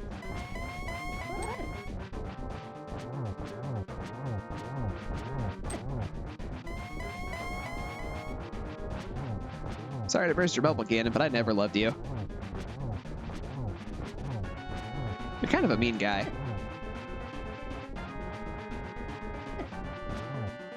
Especially right now. You hurt.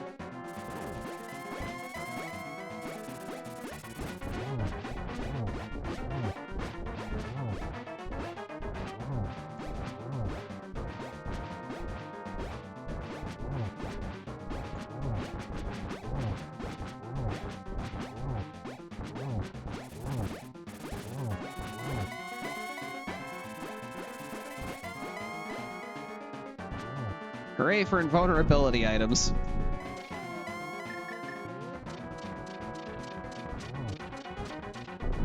Yes, fall on my sword.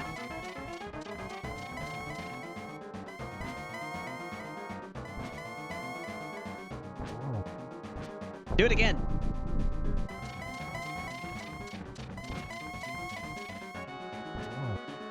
And again.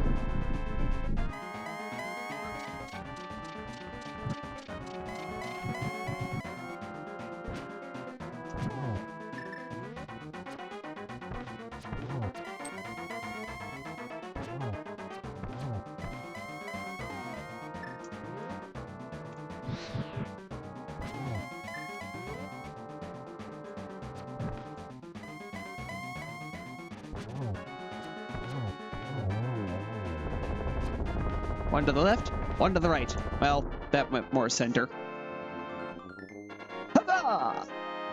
A winner is me!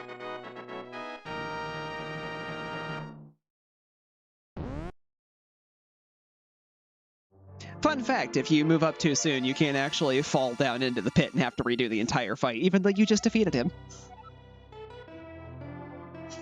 This was meant to be a trapezoid. Success! So, that was a complete full run of A Link to the Past Randomizer with my wacky settings. For those of you who stuck around to the end, I hope you had fun with this. I certainly did. And, as is a tradition in the randomizer community, I'm going to speed past this part of the credits to get to the actual stats.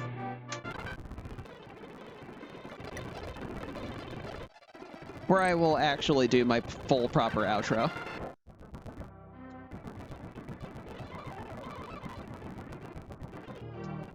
Not quite there yet. Here we go. The important stuff. My first sword was found almost 48 minutes in.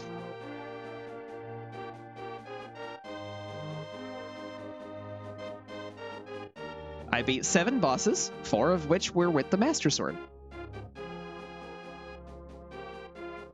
I bonked 35 times. Yeah, that sounds about right. 10 saves and quits, 7 deaths.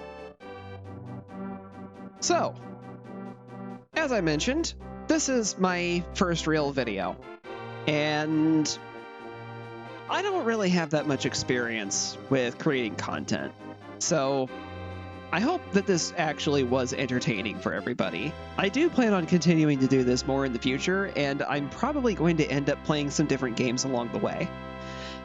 Since I didn't really get to mention it too much, you may have noticed a little bit, at least, the UI that I have going on the side here actually does mirror what you were seeing in-game. So you'll see that the picture for the title of the game above me right here, that box that's around it is actually the same chat box that you were seeing whenever text came up in the game. I actually had redrawn it using Adobe Illustrator. And the same is true for the box around the game window itself. One of the things I didn't mention is I do have a bit of experience working with graphics. Now, I would not call myself an artist. I just know how to create some things. The picture of me, I did not create. I actually commissioned somebody for it, and I was very happy with the results. As for the rest of this, I will be creating some more videos and probably getting them all uploaded around the same time, just so that there's more than one thing for everybody to look at when I first get my channel up and running. So, if you enjoyed this, feel free to check any of those out. Otherwise, I hope you have a good time. That being said, I think my next project is probably going to be Mega Man related. So, I hope to see you there. Have a good night.